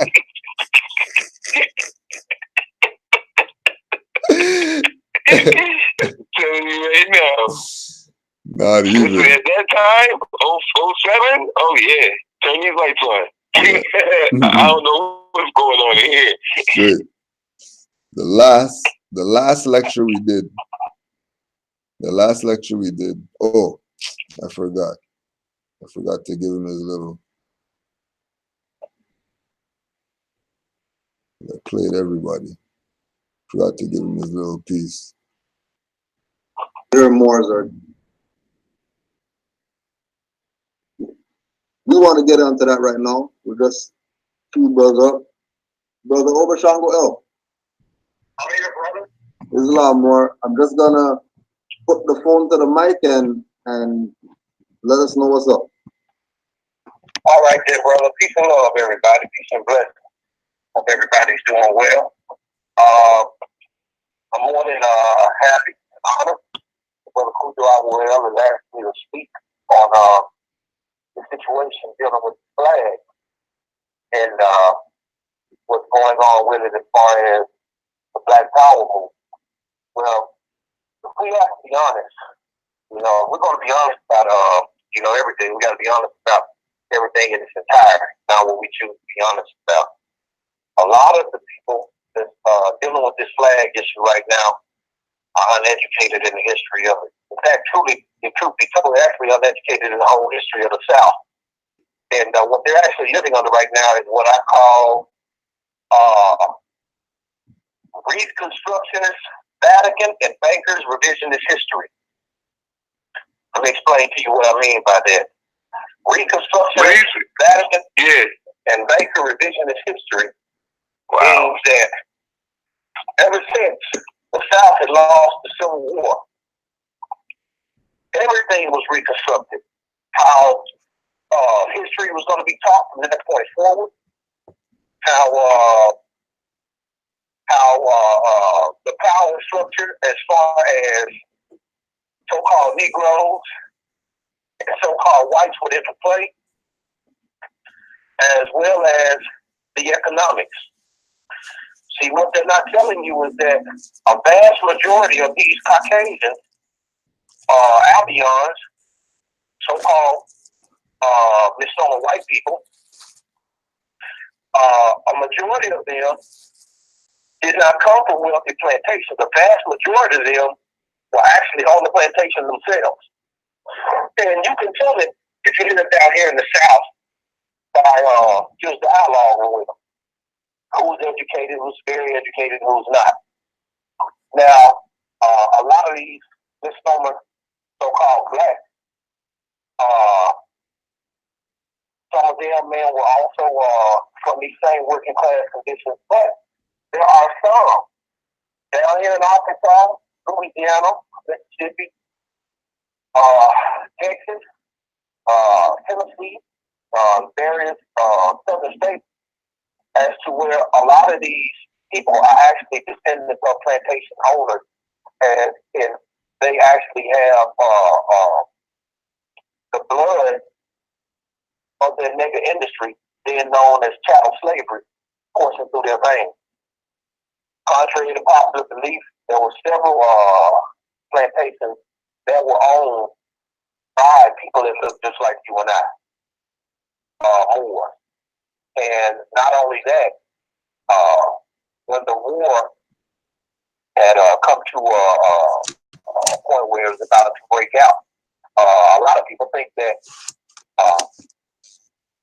that if you see so-called blacks in these old Confederate pictures, that what had happened was they were enlisted by the South to help fight, and if they did fight, then they would gain their freedom. Let's take a look at that and see what type of logic does that make. Why would you arm someone who you've been oppressing? And the moment you give that person a gun, they can kill you. Why would I help fight for you when now you put a gun in my hand and all I have to do is kill you? That doesn't even make sense. A lot of these people were actually wealthy plantation owners, and they had a commercial interest in the maintenance of slaves. They had enslaved the Albion, as well as the prisoner of war, which was the Moor, or the captured on captured on our land. So they actually bought into the whole structure of chattel slavery in the South, and they decided with the Albion, the Europeans said, look, we got to keep the Moors out of our business. This thing was strictly about economics. It had nothing to do with the suppression of a skin color whatsoever. There's a whole picture, I want to say drawn in the 1800s, and it has Abraham Lincoln. It looks like a cartoon. And Abraham Lincoln is basically proclaiming freedom at the time for the so-called Negro and the so-called black. And not so-called black, excuse me, the so-called Negro and the so-called white. And you actually see both of them kneeling down, thanking Abraham Lincoln for his gracious for liberation. So that right there is a key and a telltale sign to the history in and of itself that shows you that, hey, that this thing was basically without color. It was a caste and a class system, strictly based off of free labor. So now we have this what they call the Confederate flag. Everybody has a problem with this flag, and actually that's not the Confederate flag. That's not the flag of the Confederacy. The flag of the Confederacy looks altogether totally different. What a lot of people actually call the Confederate flag is actually, the Tennessee Confederate Army battle flag. That's what that is. And so a lot of people have to do the history to understand that. So a lot of these Europeans that's going around this day and time waving that flag, they're ignorant because they don't even have any idea that they're actually supporting an instrument of a vast majority of their oppression in the 1800s. And not only that, you have the so-called African Americans since day and time who have a problem with that flag because he thinks that flag totally represents his oppression. And during the slavery and the Civil War era, which actually both of them are incorrect. So they're fighting over something that a vast majority of them is actually could be opposite. So Obashango L. So we did him. I just want to see if I get this thing to work for the other one that I wanted to show.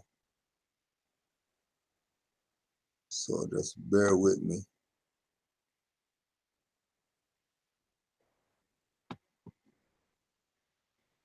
See if this works.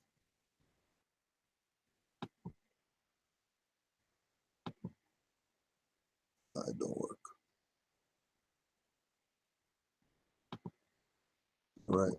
So you just have to watch me and listen.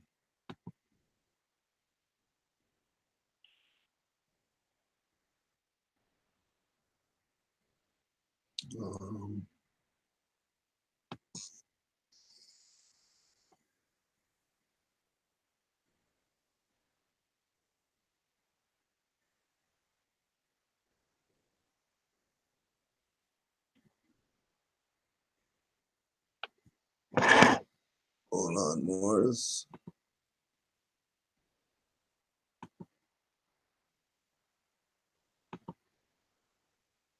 I'm glad you're here. Ain't no real. And we're in the realm right now of rejoicing.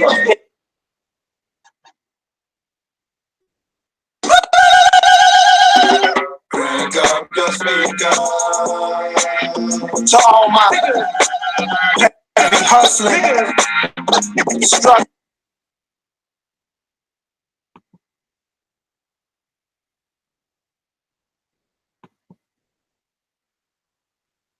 Damn thing, stop playing.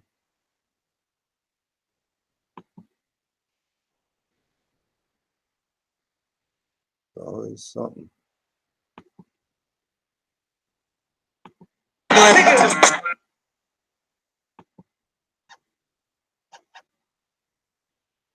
Only have a remnant of how the great pyramids of Kemet was built. And remember now, that's just Egypt. The discovery. Oh my gosh. What are you doing? Times network that they have now. This guy Bob Ryan, this Egyptologist, every civilization has pyramids. You see what I'm saying? All over the globe. But we talk about just the ones in Chile, they have no idea. That means they don't have no idea how the ones in Mexico was built.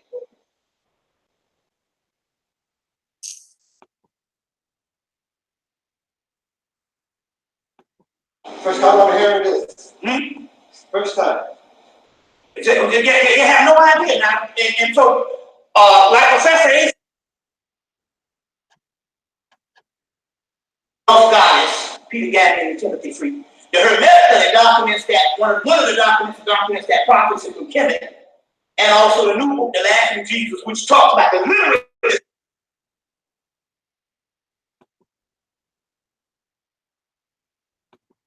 movement.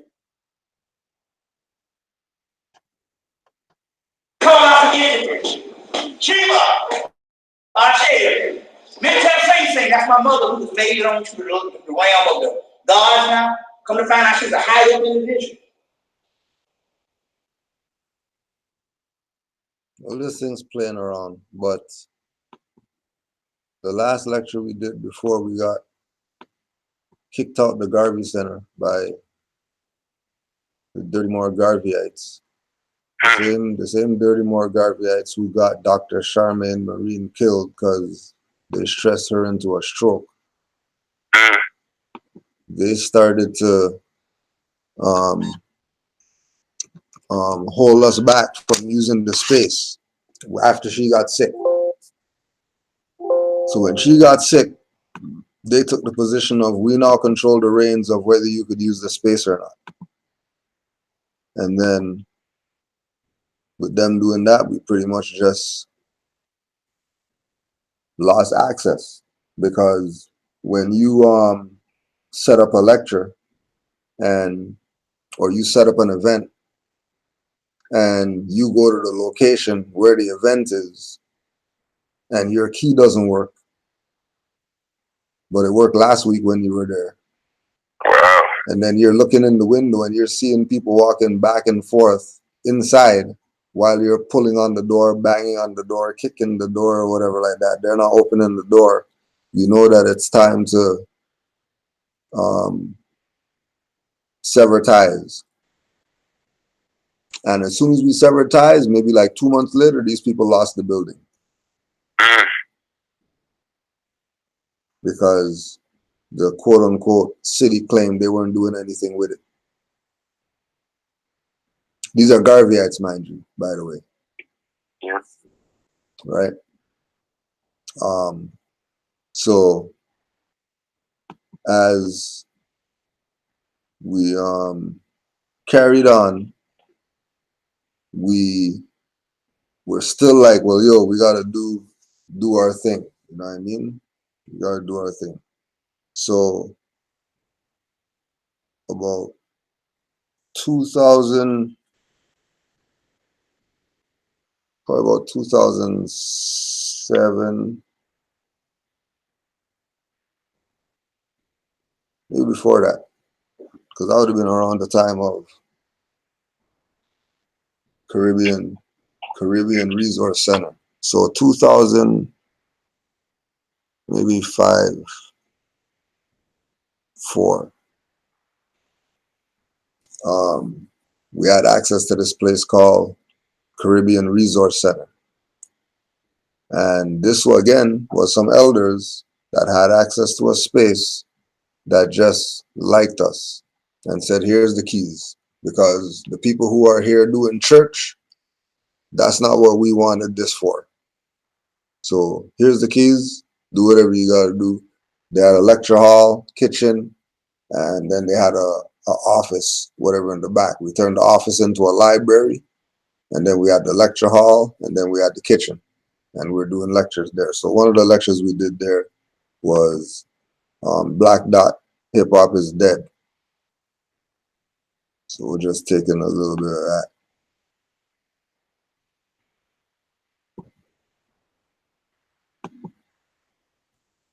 Yeah, this was like 04 or something.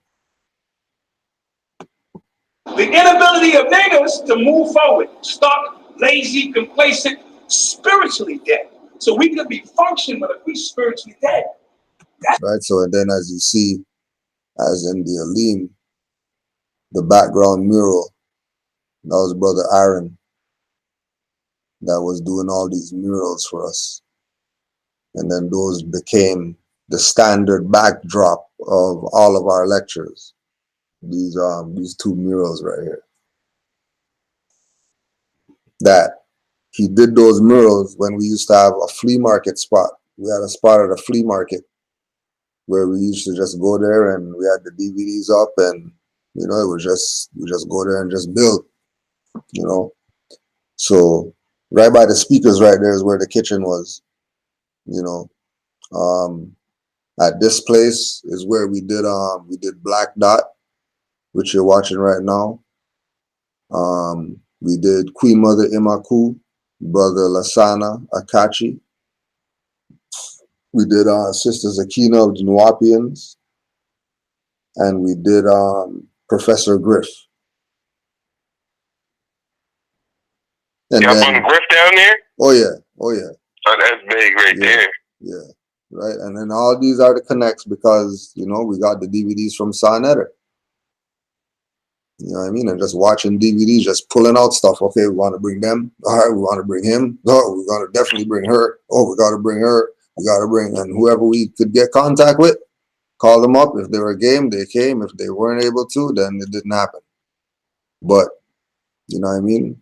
Up to now, you could see the type of run that we had, that we were doing. Right. You know what I'm saying? So this isn't just some slouchy ass people who we're bringing. You know what I mean? These are top notch today, who people are looking at today. Wow, they're the, now we've been with them. We've been knowing them people. You know what I mean? Not on some, you know what I mean, we're on their dick or whatever. But these are our master teachers. This who brought us up. Don't play around.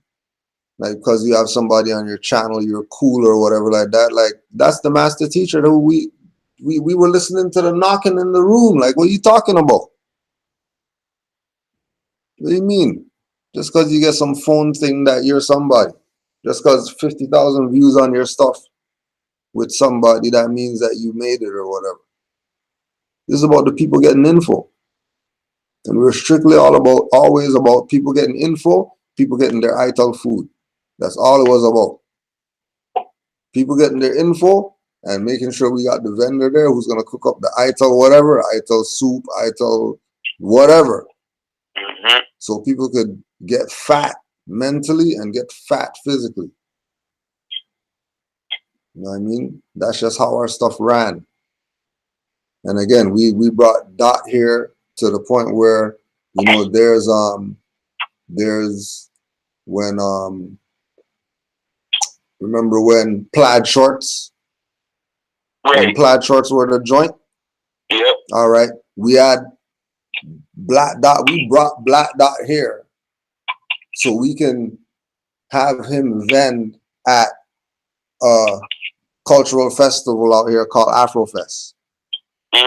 That's how we're in with Dot.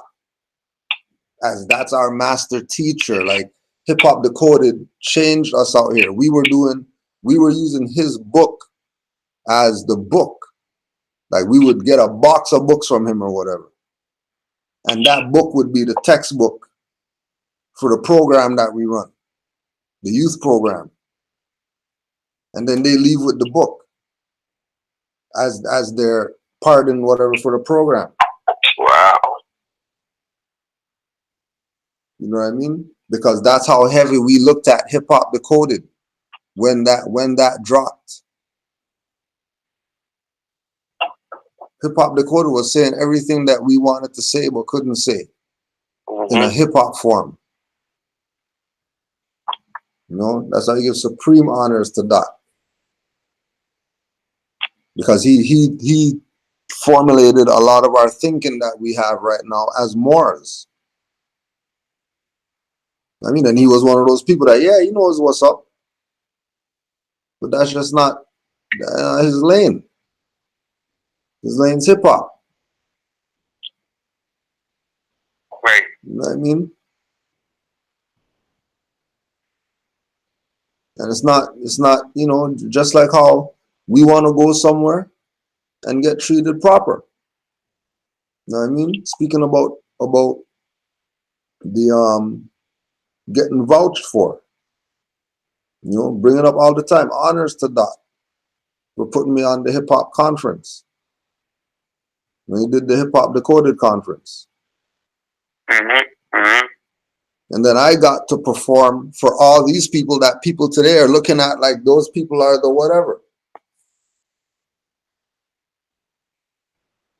Back then, got to perform for all those people. To get vouched for. Yeah. You know what I mean? And I performed to them as a Moor. So it's not like, you know what I mean? You don't know what's going on. But Ben, back again to Caribbean Resource Center. So we had this location and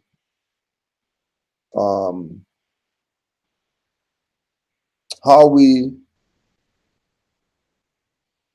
lost this spot, one day we reached the place.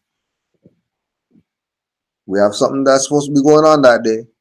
And there's a truck parked in front of the door that you can't even squeeze past to get in or nothing like that. Truck parked in front of the door. Like, what the hell's going on with it? So we call up the elders or whatever. They come down there. They don't know what's going on. You know, they're calling down the landlord, who's an Ashkenazi, by the way. They're calling him down, not getting them. Finally, they get him. And he just said he's canceling their lease. Canceling the lease. I heard too much stuff about what's going on here, and I can't have that happening here. Cancel the stuff. So we had this little spot down the street that was nothing, but we moved all the stuff into there. And we had the little storefront. And let me just give you a little bit. It's gonna be nigga mortis. And for the lack of better terms, so I'll explain all the nigga stuff, because big hoopla going on with this too. So we'll explain that. Rigor mortis. Can't leave white people out. The fusion of white people's energy and ideas into the energy field of black people to stop the flow, again, which is death, of consciousness and upward mobility. So if we're gonna say hip hop is dead, we just can't say black people killed it. We got to look at the ones who are really controlling hip hop from a financial standpoint, the ones who control what images are seen by your children on the television, what songs are heard on the radio every single day. Black people don't have no control over that. As much as we would like to think we do not. So for me to come in and look at the effects of something and not the cause is an injustice. Dealing with metaphysics, you're always trying to look at the cause of things as well. So we got to go upstairs and say there's other people involved, especially white people purchase 75% of all hip hop. Right. And then, like I said, at the resource center, we also did Griff. With our brother, Professor Griff, who made the way. He got here, got through the customs and dealt with everything that has to get dealt with. So the brothers here, I want you to give a warm round of applause, because this is a very powerful brother that we're bringing here. And definitely, he's going to open your mind to some things, brother. Good.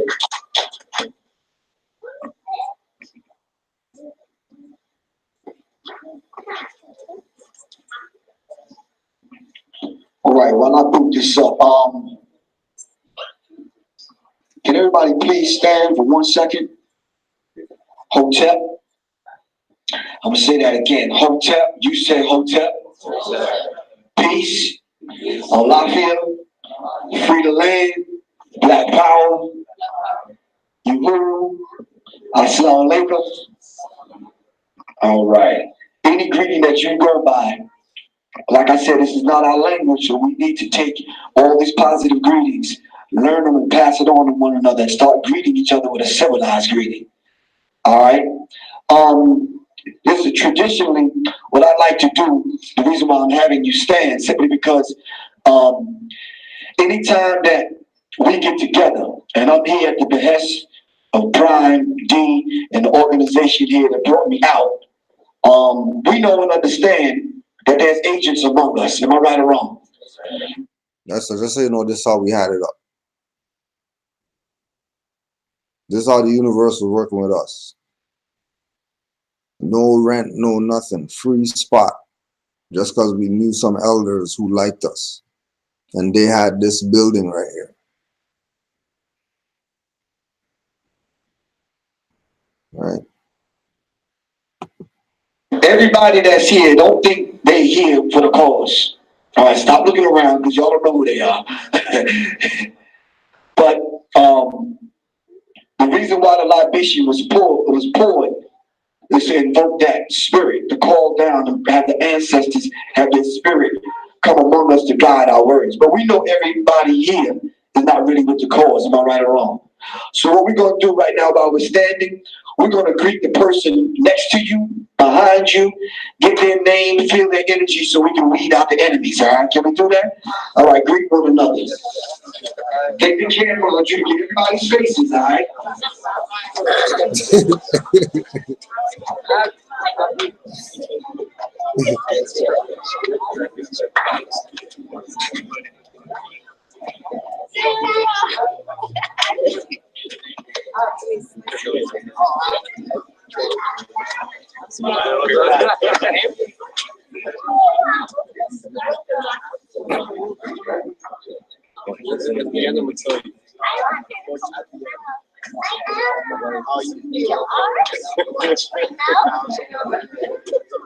All right. Now I'm turning into a social man. Get your phone number later, brother. For real. I ain't a sister, man. It's my time now. I gotta need it anyway. All right, look, I don't want to be long. I'm gonna go through some of the slides and just some songs. Are you following me? So the last poet spoke to it. Gil Scott Heron spoke to it. You may not know some of these artists, but this is the precursor to hip hop. These artists laid the bedrock and kicked down the door and opened the door for a lot of hip hop artists. All right? The Watts Prophets in LA. James Brown says, "Say it loud, I'm black and I'm proud." Marvin Gaye asked the question, "What's going on?" Curtis Mayfield spoke with some things. Are you following me? Even Tommy Smith and John Carlos at the Olympics, when they won the medals, they threw the black fist in the air to let our people know it's a struggle in America. We fight for the liberation of our people. See, but they did it where they are. And that's what I'm asking you to do today. Wherever you are, do it where you are. If you're a school teacher, you ain't got to come on a construction site. You fight and struggle where you are to educate our people. Right? So after the spot, we lost the spot and went to our little spot, our little storefront. And one of the things that we tried to do there was we tried to do Brother A.A. Rashid. So got the ticket, everything. Got the ticket.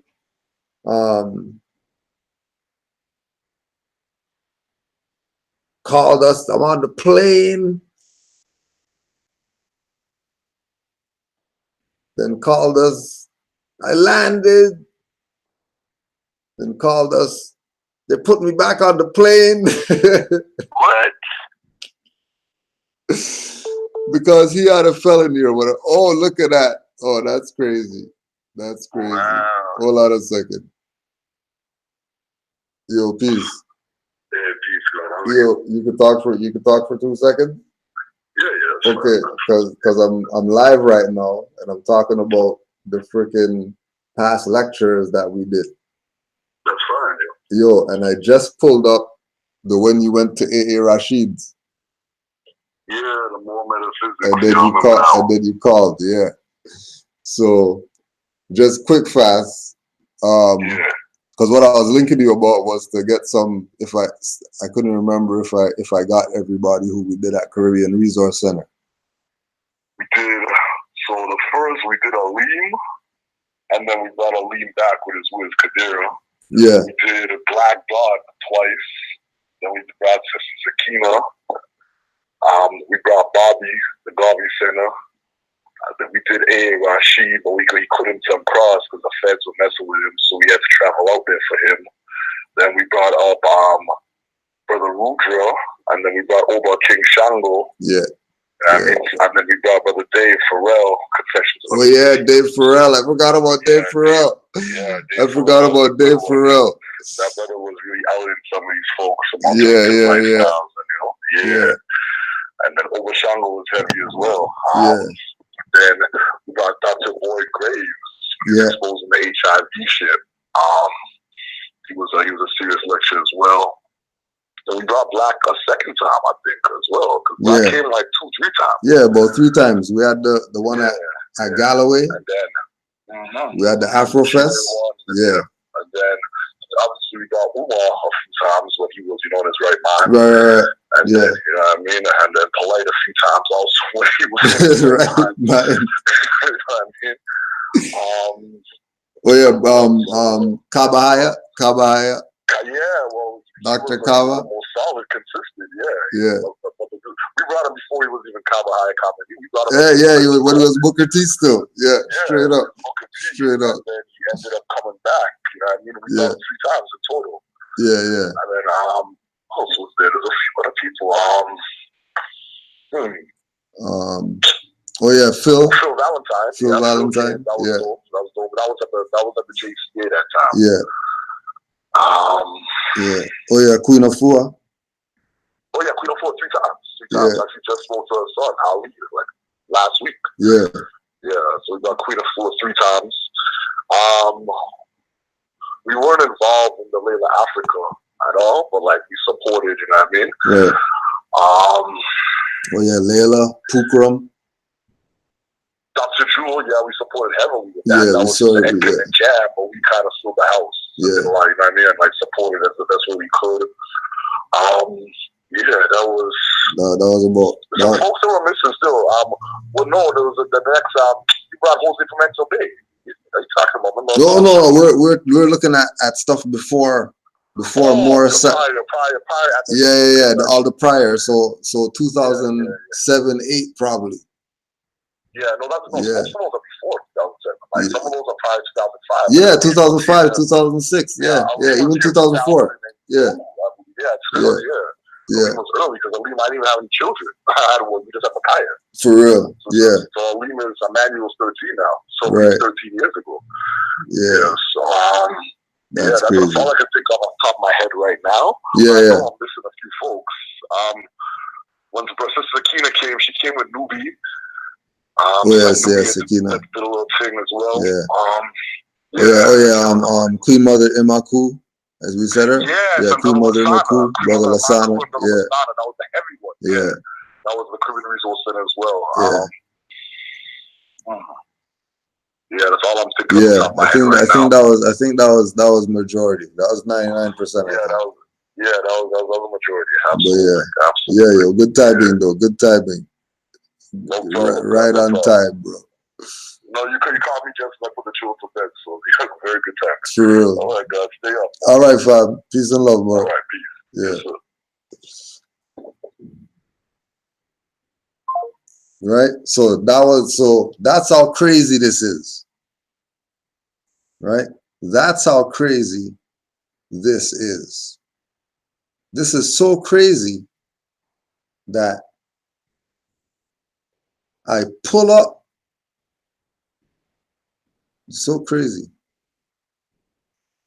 I pull up the video with the more who went to A. Rashid's to film because like I was saying, and he verified it, that we were trying to bring him here. Feds were messing with him. Oh, he probably got something else. Hold on, boy. Yo. Yeah, Professor. Say it again. Professor Griff as well in the Caribbean Resource. Oh yeah. I mentioned him. I played the old stuff. Yeah. Okay. All right. Give thanks, yo. Right. So there it is. You there, Brother Yusuf? Yep. All right. Yeah. You still got the Skype with Brother Todd's Nature. Right. You know? In the basketball player. Oh yeah. Mobe. Islam to Brother Mobe. Yep. But so we couldn't get A. Rashid across the border. So what we did was there was the lecture that we were supposed to do, we did it over the phone. We just plugged in speakers to the phone and then we just sat around the phone and then that was the lecture. And then wow. It was crazy. And then when Brother Emmanuel went to New York, he bumped into A. Rashid and then this was the sit down or part of the sit down with him and A. Rashid. Peace. I'm gonna say it. We live in New York. I'm in the building with Brother Emmanuel. I'm in here with the Queen's sister, Shanoa. Peace to my brother's Prime. Peace to Brother Marvin, to Cal. You know what I'm saying? Dan, KTS, everybody in Toronto, all the priorities. You know what I'm saying? Keep your head up. So today, the topic at hand, what we're going to discuss is we're going to go more into metaphysics. So we're going to speak about more metaphysics And the more that we're speaking about, of course, is the MOOR. So with that, first let's set the stage for what is metaphysics. Metaphysics is the science of studying that which is beyond the physical realm. It's a term connected to a term which is associated with the operative aspect of watching the physical dynamic of how the laws of matter coexist with one another. When they add the meta to it, it takes us beyond those laws. So now metaphysics is a science that essentially has to be expressed in a language that transcends the language of law, the language of the physical and or mundane world. So the language of metaphysics has to funnel and be threaded through the language of myth. Mythology is the language of metaphysics. Mythology describes the phenomenon which governs the physical world, or how the physical world, the dynamics of the physical world coexist and are manifested. Now, very important that the language of myth is the very foundation for all of the world's religions. Every religion in existence is predicated and advanced by way of the vehicle of the mythology. Mythology is the real reality, and this what we see and what we participate physically in is actually just an anchor just to allow consciousness to be able to have vesture. The real reality is that the soul is here, occupying the physical world and doing with it as it may, as it advances to learn itself. What occurs is there's a margin of error where the physical body begins to take on an intelligence of its own, a false intelligence where it begins to think that it is real, when in fact it loses the essence and knowledge of itself, that it is just a vesture to accommodate something far greater. The far greater reality that it's housed inside the physical body is the spirit. Spirit is that metaphysical reality. So when you look into the myths, biblical myths of the which come from, well, the biblical myths are Ethiopian myths.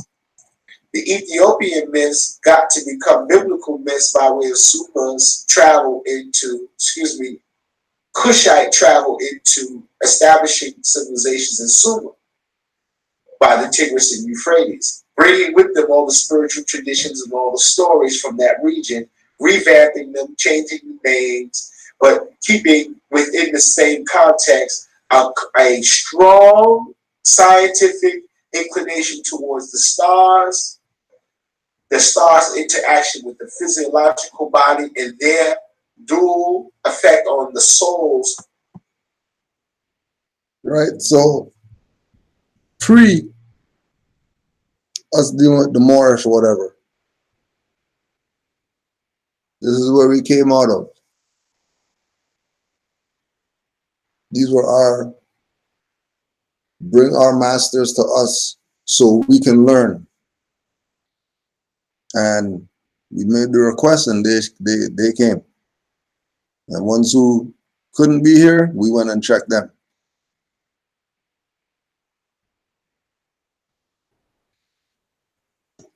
Right? So you know that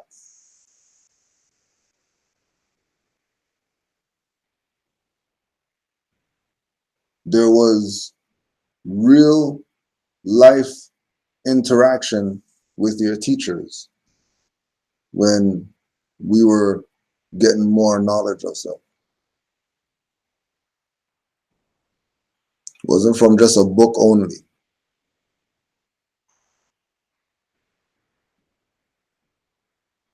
It was from actually sitting with the elders, sitting with the master teachers, picking their brains, and being inspired to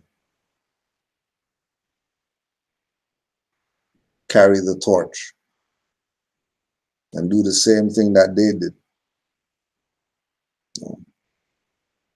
Not play any BS games. Just give you the info.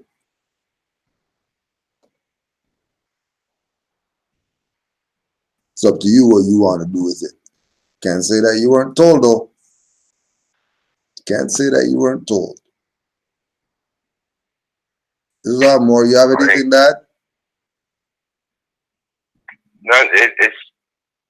I just wanted to show, you know, just by putting, you know, making a phone call, calling one of the master teachers, and you didn't put in, you haven't been in since around 02, 03. You didn't put in the work, you know, go through all the ups and downs and stuff like that. These guys is getting away with just YouTube phone call. YouTube phone call. Like they didn't put on the boots. You know what I mean? The hard work and go around and make sure that they bring those people out. And then, you know, 02, 03, y'all doing the work. Clearly you wasn't doing it for a YouTube like or a subscriber. Yeah, exactly. None of that was going on. None of that was going on. Like when you pan the room and you see it's a full room at some of these lectures we did. Full room, packed house. It wasn't for finance or whatever.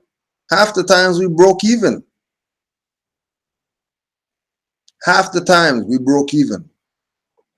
The other half times straight took a loss because people don't support their own stuff.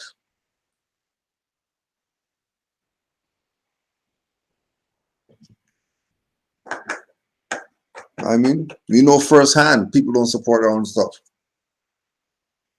Because we done stuff for people to support that they never supported. Honors to the ones that did though. Because those are the only ones that really mattered.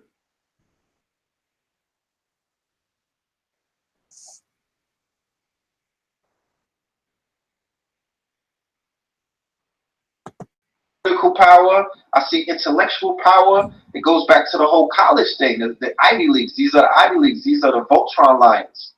So if anybody comes in and they create any kind of disruptance inside of that cipher, if they come and try to fracture that movement, you're a fucking agent. You might not know that you're an agent. Right? And that's changed. Because mad people come and mess stuff up now and nobody even, no, we'll just debate them and prove that their thing is not right or not wrong or whatever. Again,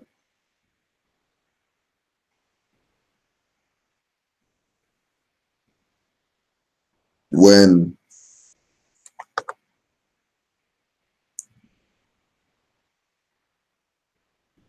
they wanted to do the debate with Ali Muhammad and said, man, forget us doing it out there.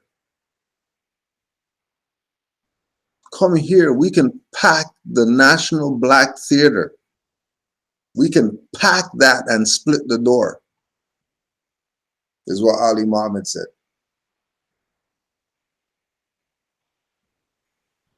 We could pack it and split the door if you do the lecture there.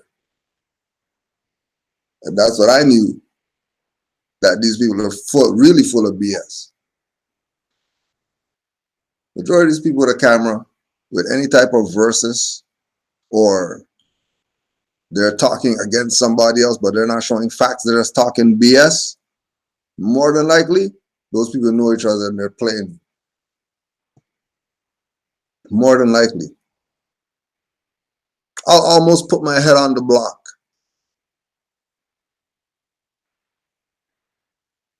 I'll almost put my head on the block. That if you hear any of these people debating something, somebody against somebody else, those people know each other. And they're playing you.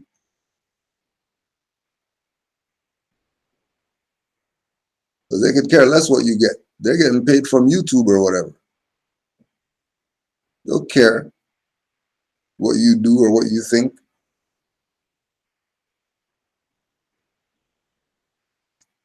They're getting paid to keep pumping their BS.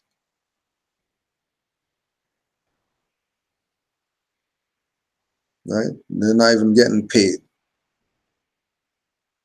Playing themselves again. Yep. Agent, but you're an enemy to my state. Doing the work for the You're people. doing the work for people. We haven't been infiltrated by people in whiteface.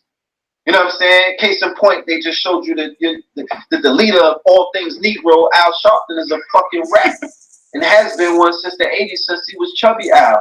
So you once a rat, always a rat. Once you get the fucking check, can't you never get off of the check? Niggas is in and whatchamacallit, what's that shit where they ship you away? Witness protection. You can't get off of witness protection. You a CI, you a confidential informant, you always an informant. So we've been infiltrated not by people in whiteface. Yeah, you don't see crackers coming in. Yeah, what? Yeah, you like you said, once you on the check, you can't get off the check. Yep. YouTube is giving them checks. Yep. So them promoting the so-called black propaganda and getting those likes and all those views, they get a check for that. Mm-hmm. And it is. Once you on the check, you stay on the check. Once you get the check, you stay on the check. And the check is like crack. Yep. Yep. Yeah, the check is like crack. They didn't tell you that part. They didn't tell you that part. Yep. That the check is like crack. Right? Trust that it is possible that people are getting paid out here. Because like we say, you know, let them show it to you. All these people who are making their videos and stuff, let them show it to you. Right? On the dashboard, it'll show you all the stuff. Right? Estimated revenue, 17 cents. These people can't pay me to sell out my people.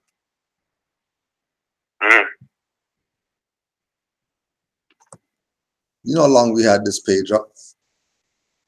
You know what I mean? We have over 2 million views. So it's not like we're not in the, we're over 10,000 subscribers. So we could get finance. But they're not giving me nothing. And we're about putting out the information. Yep. Right?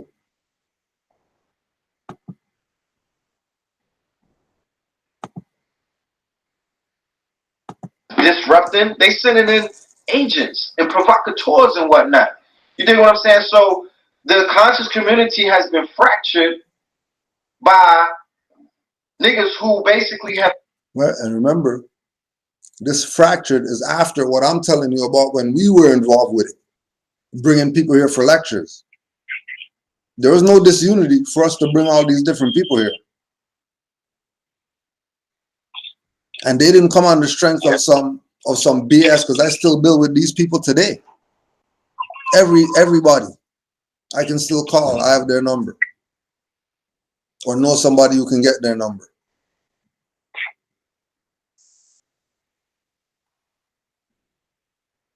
Right? That fracturing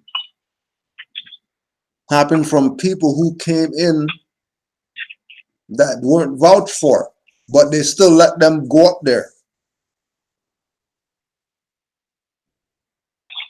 Or they realized how sweet the game was and vouch for some F people to come and play you. Yep. Yep. Islam. Yeah, man.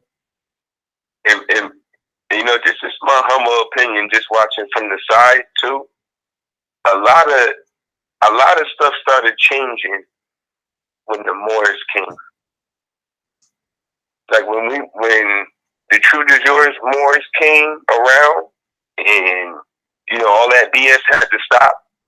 You know, you couldn't sell a package. You couldn't.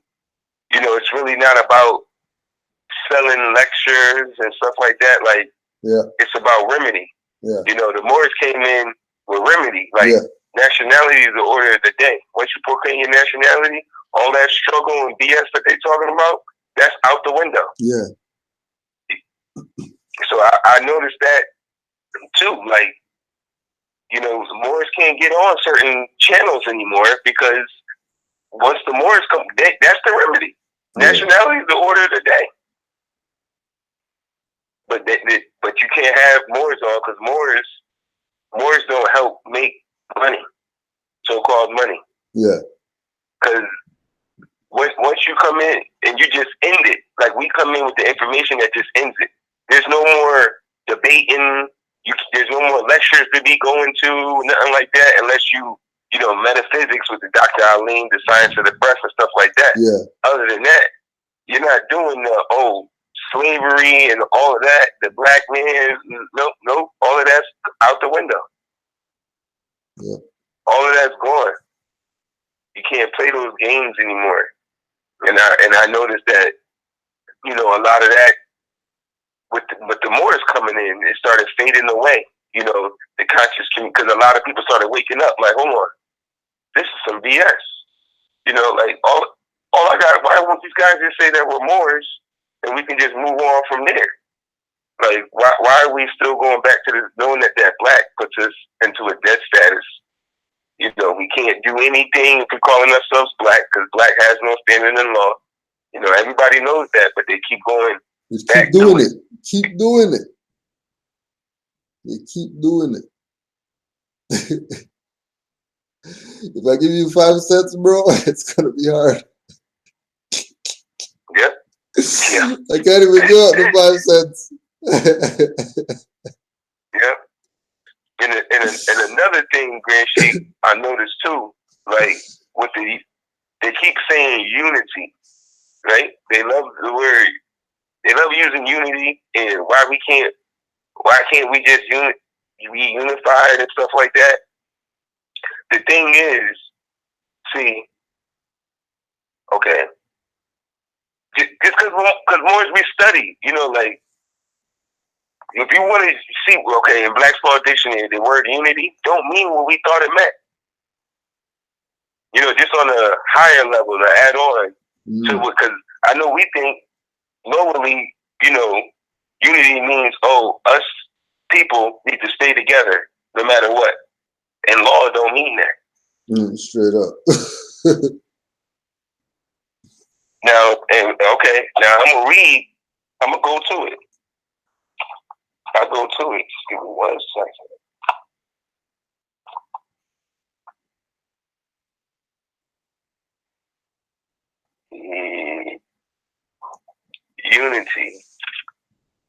Unity, page 1703, Black's Law Dictionary, 4th edition.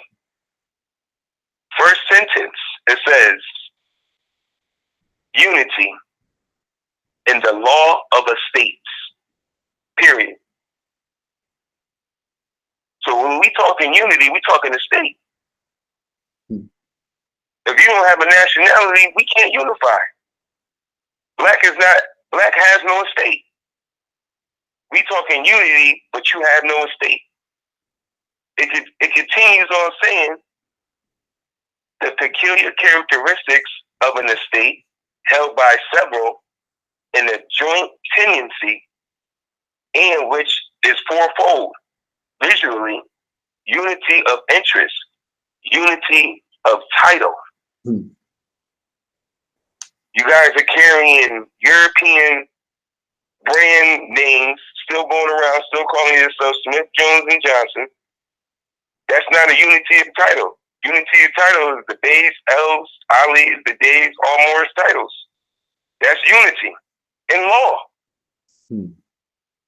We talking law. We're not talking what people feel, you know, and start hoop hollering and yelling. That's why they don't like when Moors come around. Because we dead all of that.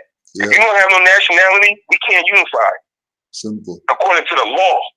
That's not my opinion. That's the law. You don't have no title. You don't have nothing to an estate. Because you called yourself something outside of the human family. Just by saying you're black, took on other people's names, doing business in other people's names, that's not unity. Yep. That's not unity. Doing that, that's not unity. Oh, the Moors can't unify. The Moors are unified. We're unifying together right now. Just proclaiming our nationality. These Moors in the chat, man. Who are these Moors? Moors make your And that's stomach the thing, hurt. too. They just be talking, you know, I comprehend what our brothers are saying, you know, how they feel, how we should just, but at the end of the day, according to the law, if you don't have a nationality, because nationality, unity, again, first sentence, it says, in the law of a state. Black is the status. Civil liter mortuus. You can't unify civil liter mortuus. You're dead in the eyes of the law. Nobody can unify with you. That's the law. That's not my opinion. Yeah, it's not opinion.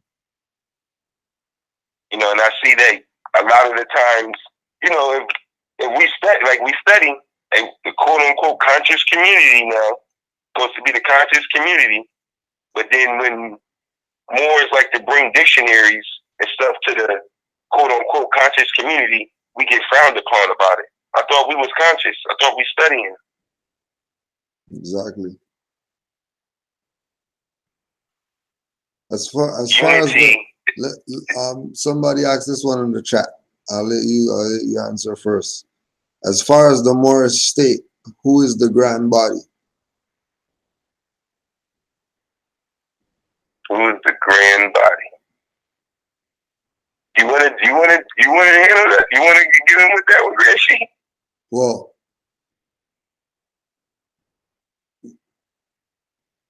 I'm looking at the bigger perspective. So if somebody's perspective of grand body is some adepts who make decisions, you know, that's fine. But my perspective of the grand body is that's the nation. Right. The grand body is everybody who says they have allegiance to that red flag with the green 5-point star. Like, that's the grand body. Especially if we look at it from the perspective of, you know, Noble Drew Ali's literature and the sovereign power being given to the leader by the people. So that means it's the people's sovereign power. It's not the leader's sovereign power.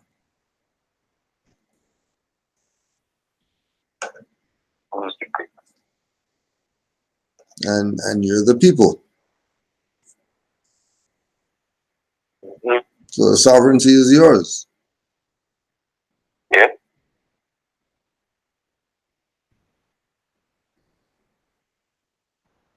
And my thing is too, to add on, a lot of I don't okay. Let me see how I say that. Me, it doesn't I don't mind if everybody's operating on the 5 principles. I don't care what's going on. No. If we operating on the 5 principles, it's all good to me. Yeah. But my thing, if the grand body, if you are, our first principle is love. Is everybody on the planet is operating on the first principle. Okay, like I was telling the Grand Sheik earlier, I was building. I love my son. I love my son to death. That's unconditional love. You know, I would never charge my son for anything. It's my son. I love him. That's how we're supposed to love each other. And I feel like if we love each other like that, with a grand body, you need somebody to lead something. If everybody's operating on love and we all love each other unconditionally, nobody would have to lead anything. Exactly. You don't have to lead. You don't have to be a grand body to do what? We all love each other. Nobody has to lead anything. charge anybody anything. Each one teach one. I was telling the green sheep that earlier. That's my thing. If you know how to do something, I know how to do something. Just teach each other, and let's build off of that. You know, I take that back to, like, say you know how to make airplanes or something. You know, I know about, you know, how to make trains or something like that. Let's get together. Let's switch and see who can do what. So I can take that back to mine, where I'm at. I'm flying for free. You know, if you know how to mine, teach me how to mine. You know what I mean? I don't have to, you don't have to do this hierarchy. I pay you, you pay me type thing. Now we're doing middle class classes and stuff. That's not love. Right. Exactly. And this is why, again, you know, with the brother again asking about, you know, from the outside, we look broken. You know, that we stand as a nation, but there's no real central organization. You know, and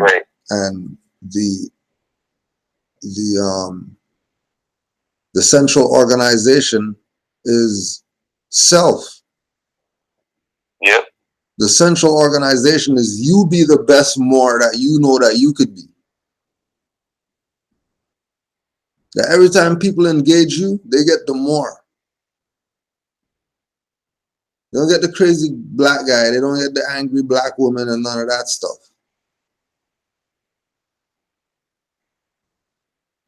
You know, you just represent what it is.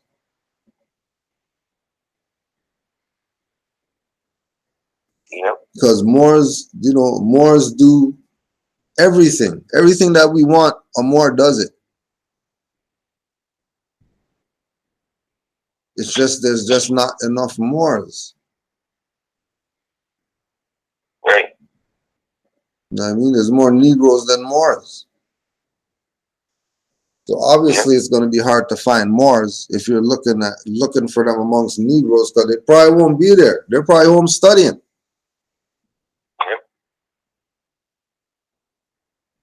And then the great God Allah is gonna send an angel to make you meet that individual that live up the street. That's a more that you didn't know lived there for 10 years. They lived there. You didn't know that they lived there 10 years. And you're a more and they're a more. You know what I mean? Certain bonds, when they connect, can't be broken. You know, and I get it. You know what I mean? We want to see something that the Moors have to say. The Moors have something.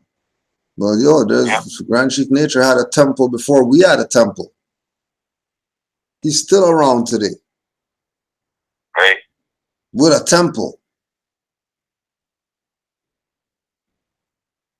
Yeah. I mean, still with a trucking company. Yeah. Moorish too.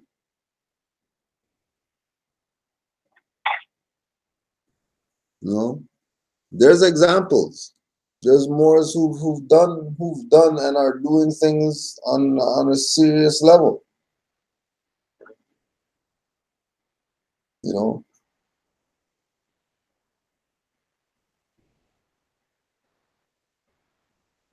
And this too, with us being Moors, the Prophet told us, you know, where the empire stretches. You know, so I know we focus on all the Moors in North America a lot, you know, but Morocco extends to South America, the conjoining islands. You know, you got the Moors in Brazil, Peru. Everybody over here got to wake up. It's not just us here. Yeah. It's you know, the grand body. The grand body is the whole Northwest of Mexico. that's the whole thing. We all got to wake up. The whole thing. Venezuela's on its way. Venezuela said we done with those greenbacks or notes y'all giving out. That's Morocco. Those are Moors down there. They may not be saying it, you know, but we gotta, the whole world on this, well, basically, the whole world gotta wake up and know that we're Moors. Like the book said, we are all Moors. We're all Moors. Actually, speaking about we are all Moors, so today, before I left the plantation, bumped into a European on the plantation. You know, just so you know how the slavery goes. Everybody's got a slave right now. Yep. So we're sitting there, we're talking about um, bloodline because he took the DNA test. He took the DNA test and found out that all the four of the European stocks is all in his family. Scottish, Welsh, Dutch, German, and something else. And he was saying about how, yeah, it's like, interesting that, in the summer, like if I tan, I'll look like an Indian. I look like I'm from India or whatever, you know what I mean? And saying, yeah, it's because, of the mixture. I was like, yeah, the Moorish blood. Huh? He's like, exactly. Yep.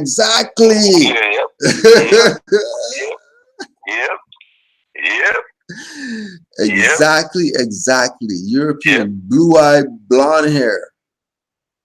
Yep. Blue-eyed, blonde hair that knows that, hey, hold on a second. When I get dark, I don't get just my skin dark, my hair gets dark, and my eyes get dark. What's causing that? Not some race, whatever. The Moorish that he knows is running through everybody. Why? Because we're all Moors. That's right. Everybody came from the Moabite women. So we're all Moors.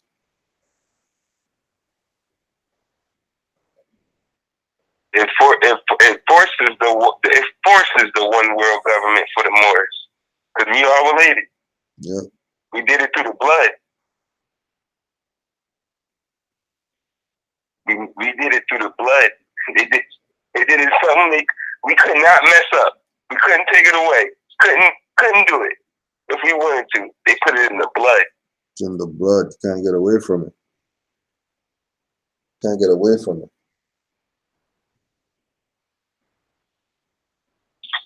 But you can play the illusion what's been going on and going under the guise of this, all these different brands. Look, all these different brands that went on.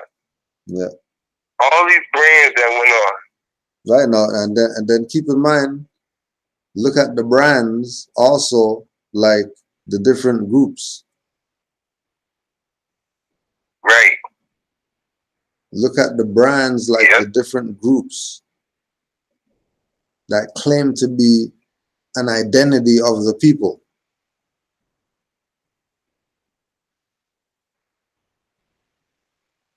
Replace the Negro, black, colored with the Kemetic, etc., etc.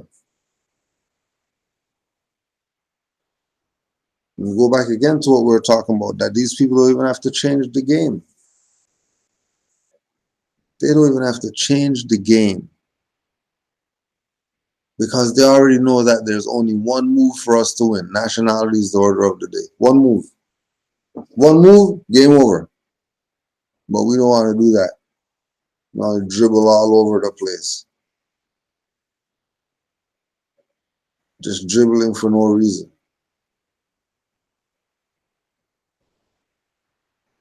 Yep.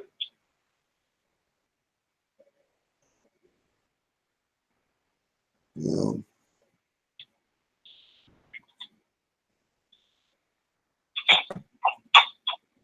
There were some real ones in this one. I'm glad this one popped up on the conscious community who wasn't built to come inside of this conscious community to have leadership roles in the first place. Because once again, I come from the LIU, the structure that was set, the stage that was set when we came in with A. Rashid, who might have been the last teacher to be sanctioned by the master teachers and the elders. They basically were the ones who gave you your stripes and your stars and was like, boom, you sat on the stage, they set you up at LIU, you was officially sanctioned, you got your button on some mob shit. Got your stripes. The people who came in now, this shit is fucking Phoenix Academy. Niggas came in through YouTube. through a side door that there was nobody guarding the door. Taking on some Phoenix. Right? Right? And it's not even.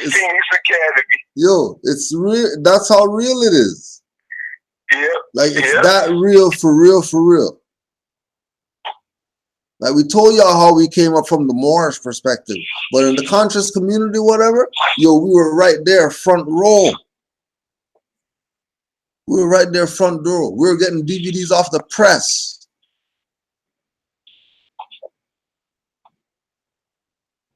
Somebody does a lecture, we have a DVD in 3 days.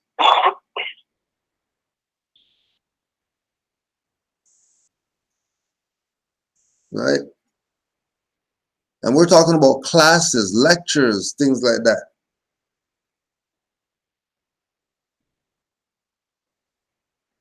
Not some everybody trying to prove some point of something. But somebody having information that's going to change the people's thinking, and they present it. And either the people leave with, you know what I mean, mind blown, or they leave, thanks, but, it didn't, whatever. But there was no competition until these people started coming in the back door. But again, even though these people came in the back door, certain people sanctioned certain people. Certain people got the pass, just like how skinny jeans got the pass by certain people.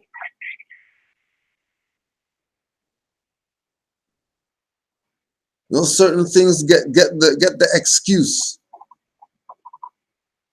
Or it's okay if he grows his nails long and then they're pointed and stuff like that. What do you mean you're growing your nails? What do you mean? Why would a man have grown nails? Like long nails. Why would a man go on stage with a skirt if it's not a kilt and he has a bagpipe or whatever?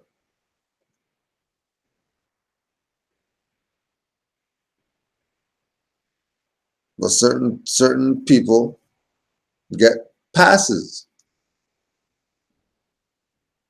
And once one whack guy gets a pass, other whack guys are going to get passes.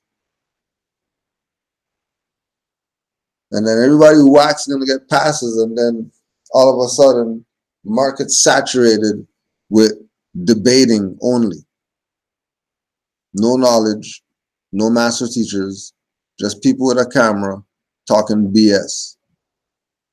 In their car talking BS. Just live wherever, talking BS, on the toilet, taking a shit, talking BS.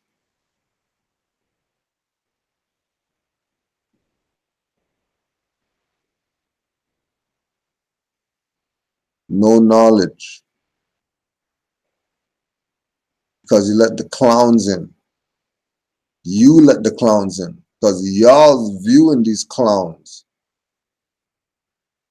And the people who are really out here putting in work or whatever, they have to go to trees and rivers and stuff like that to get energy. Because all these people are vampires out here. All they want to do is suck.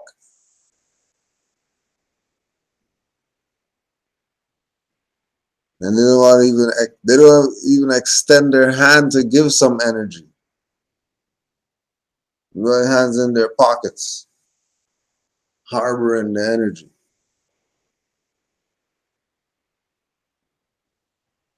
Instead of, like we're saying, if we're about the principles, then we love each other.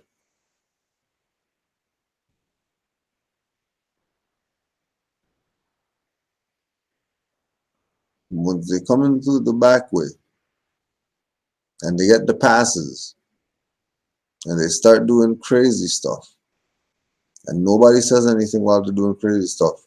They keep doing crazy stuff and nobody says anything. And then people bring them on their platform and let them talk and let them, you know, do 5-hour lectures and whatever like that. And then, you know, they do some more BS and nobody says anything. And then somebody says something, everybody's talking about why he's saying something. Shouldn't say anything because we're brothers and sisters in the struggle for our people's liberation. Yeah, but he just got 50 grand from somebody and didn't even give him anything. What do you mean that they have solar whatever and they live off the grid, but they're using Glade air freshener and they have glass tables and shit?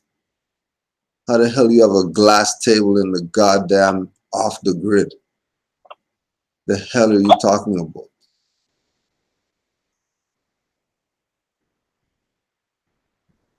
Doing lectures on the internet. These people are nuts every day. Every day. They don't do nothing but just go online, just push frickin' go live. They don't do anything. They should just go get an apartment. Go home. Go home. Your mom misses you. Still doing BS. Your mom freaking misses you. Your mom misses you. Go home. Yep. Playing games. Stop playing games. Stop going online pretending that you're some whatever. Nobody vouched for you. You just created some page, riding some people. Hopefully they get on your channel so you can look like you're doing something for the Moors. We've been known about Toriano Obashanguel. We've been known about Taj Tweed Bay. We've been known about Dr. Edemel Bay. We've been known about Arthur Bay Publications. You're not coming with nothing new? Moors who we know, they rep something new. You know what I mean? Moore dropped the book. We are on Moors. Moore dropped the book, Moorish Empire. Moore dropped the When Rocks Cry Out. Moore's always shocking something. But all these backdoor no-name people have nothing to show. And you're riding. Like there's somebody. Pay no dues, but there's somebody.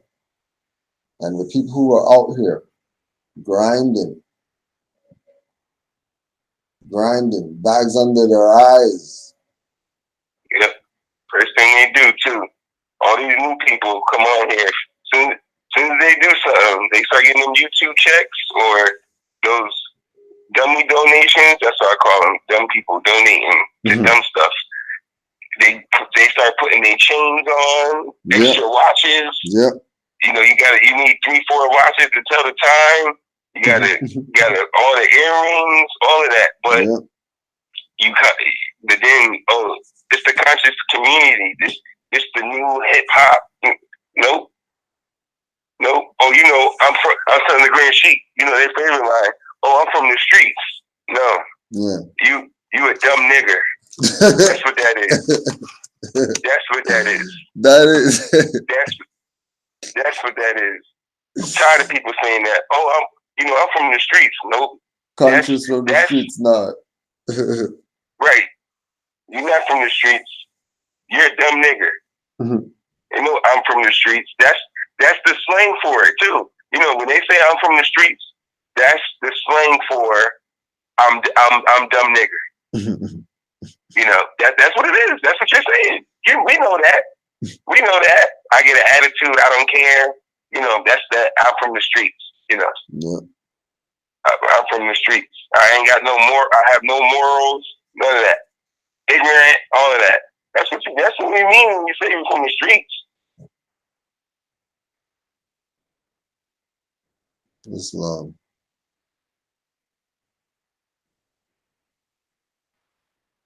Yeah, Morris. You already know how it goes. Hulk smash. Hulk smash every day, all day. Stay up, Moors. Remember, support those who are for the liberation of our people. Don't support the clowns. Stop supporting the debaters. The debaters, there's no beef. It's just like with the wrestling. It's not real, like just wrestling. That's all. This guy's not really jumping off the top rope and giving a guy elbow on some concrete or something. Like, man's getting it on a sponge. He'll be all right.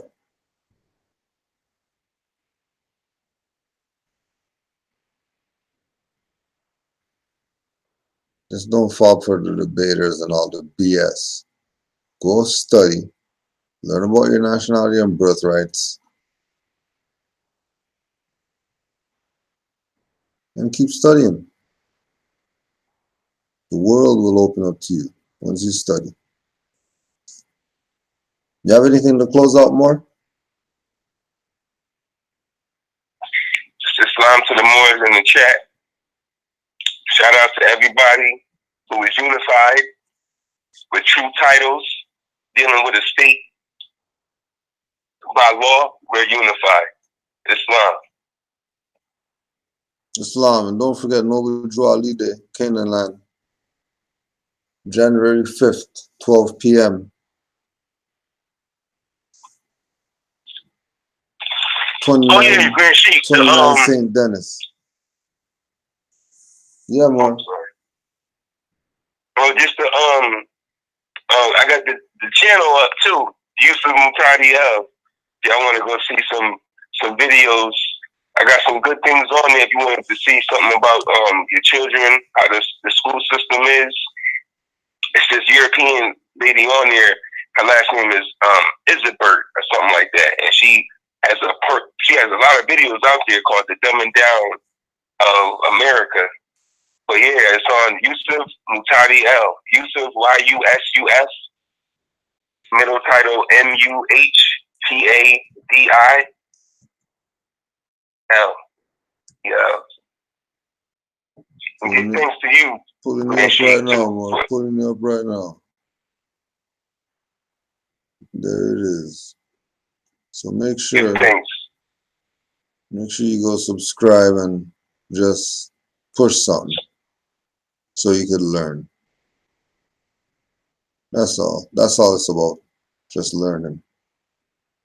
Islam to you, more. Peace and love. We'll build Islam to all the Moors worldwide. Stay true to the cause and give honors to the Prophet, the Marcus Garvey, the Messiah, and everybody else who's fighting for the liberation of our people and for the enforcement of nationality being the order of the day until our people wake up. Islam to all Moors. Peace and love.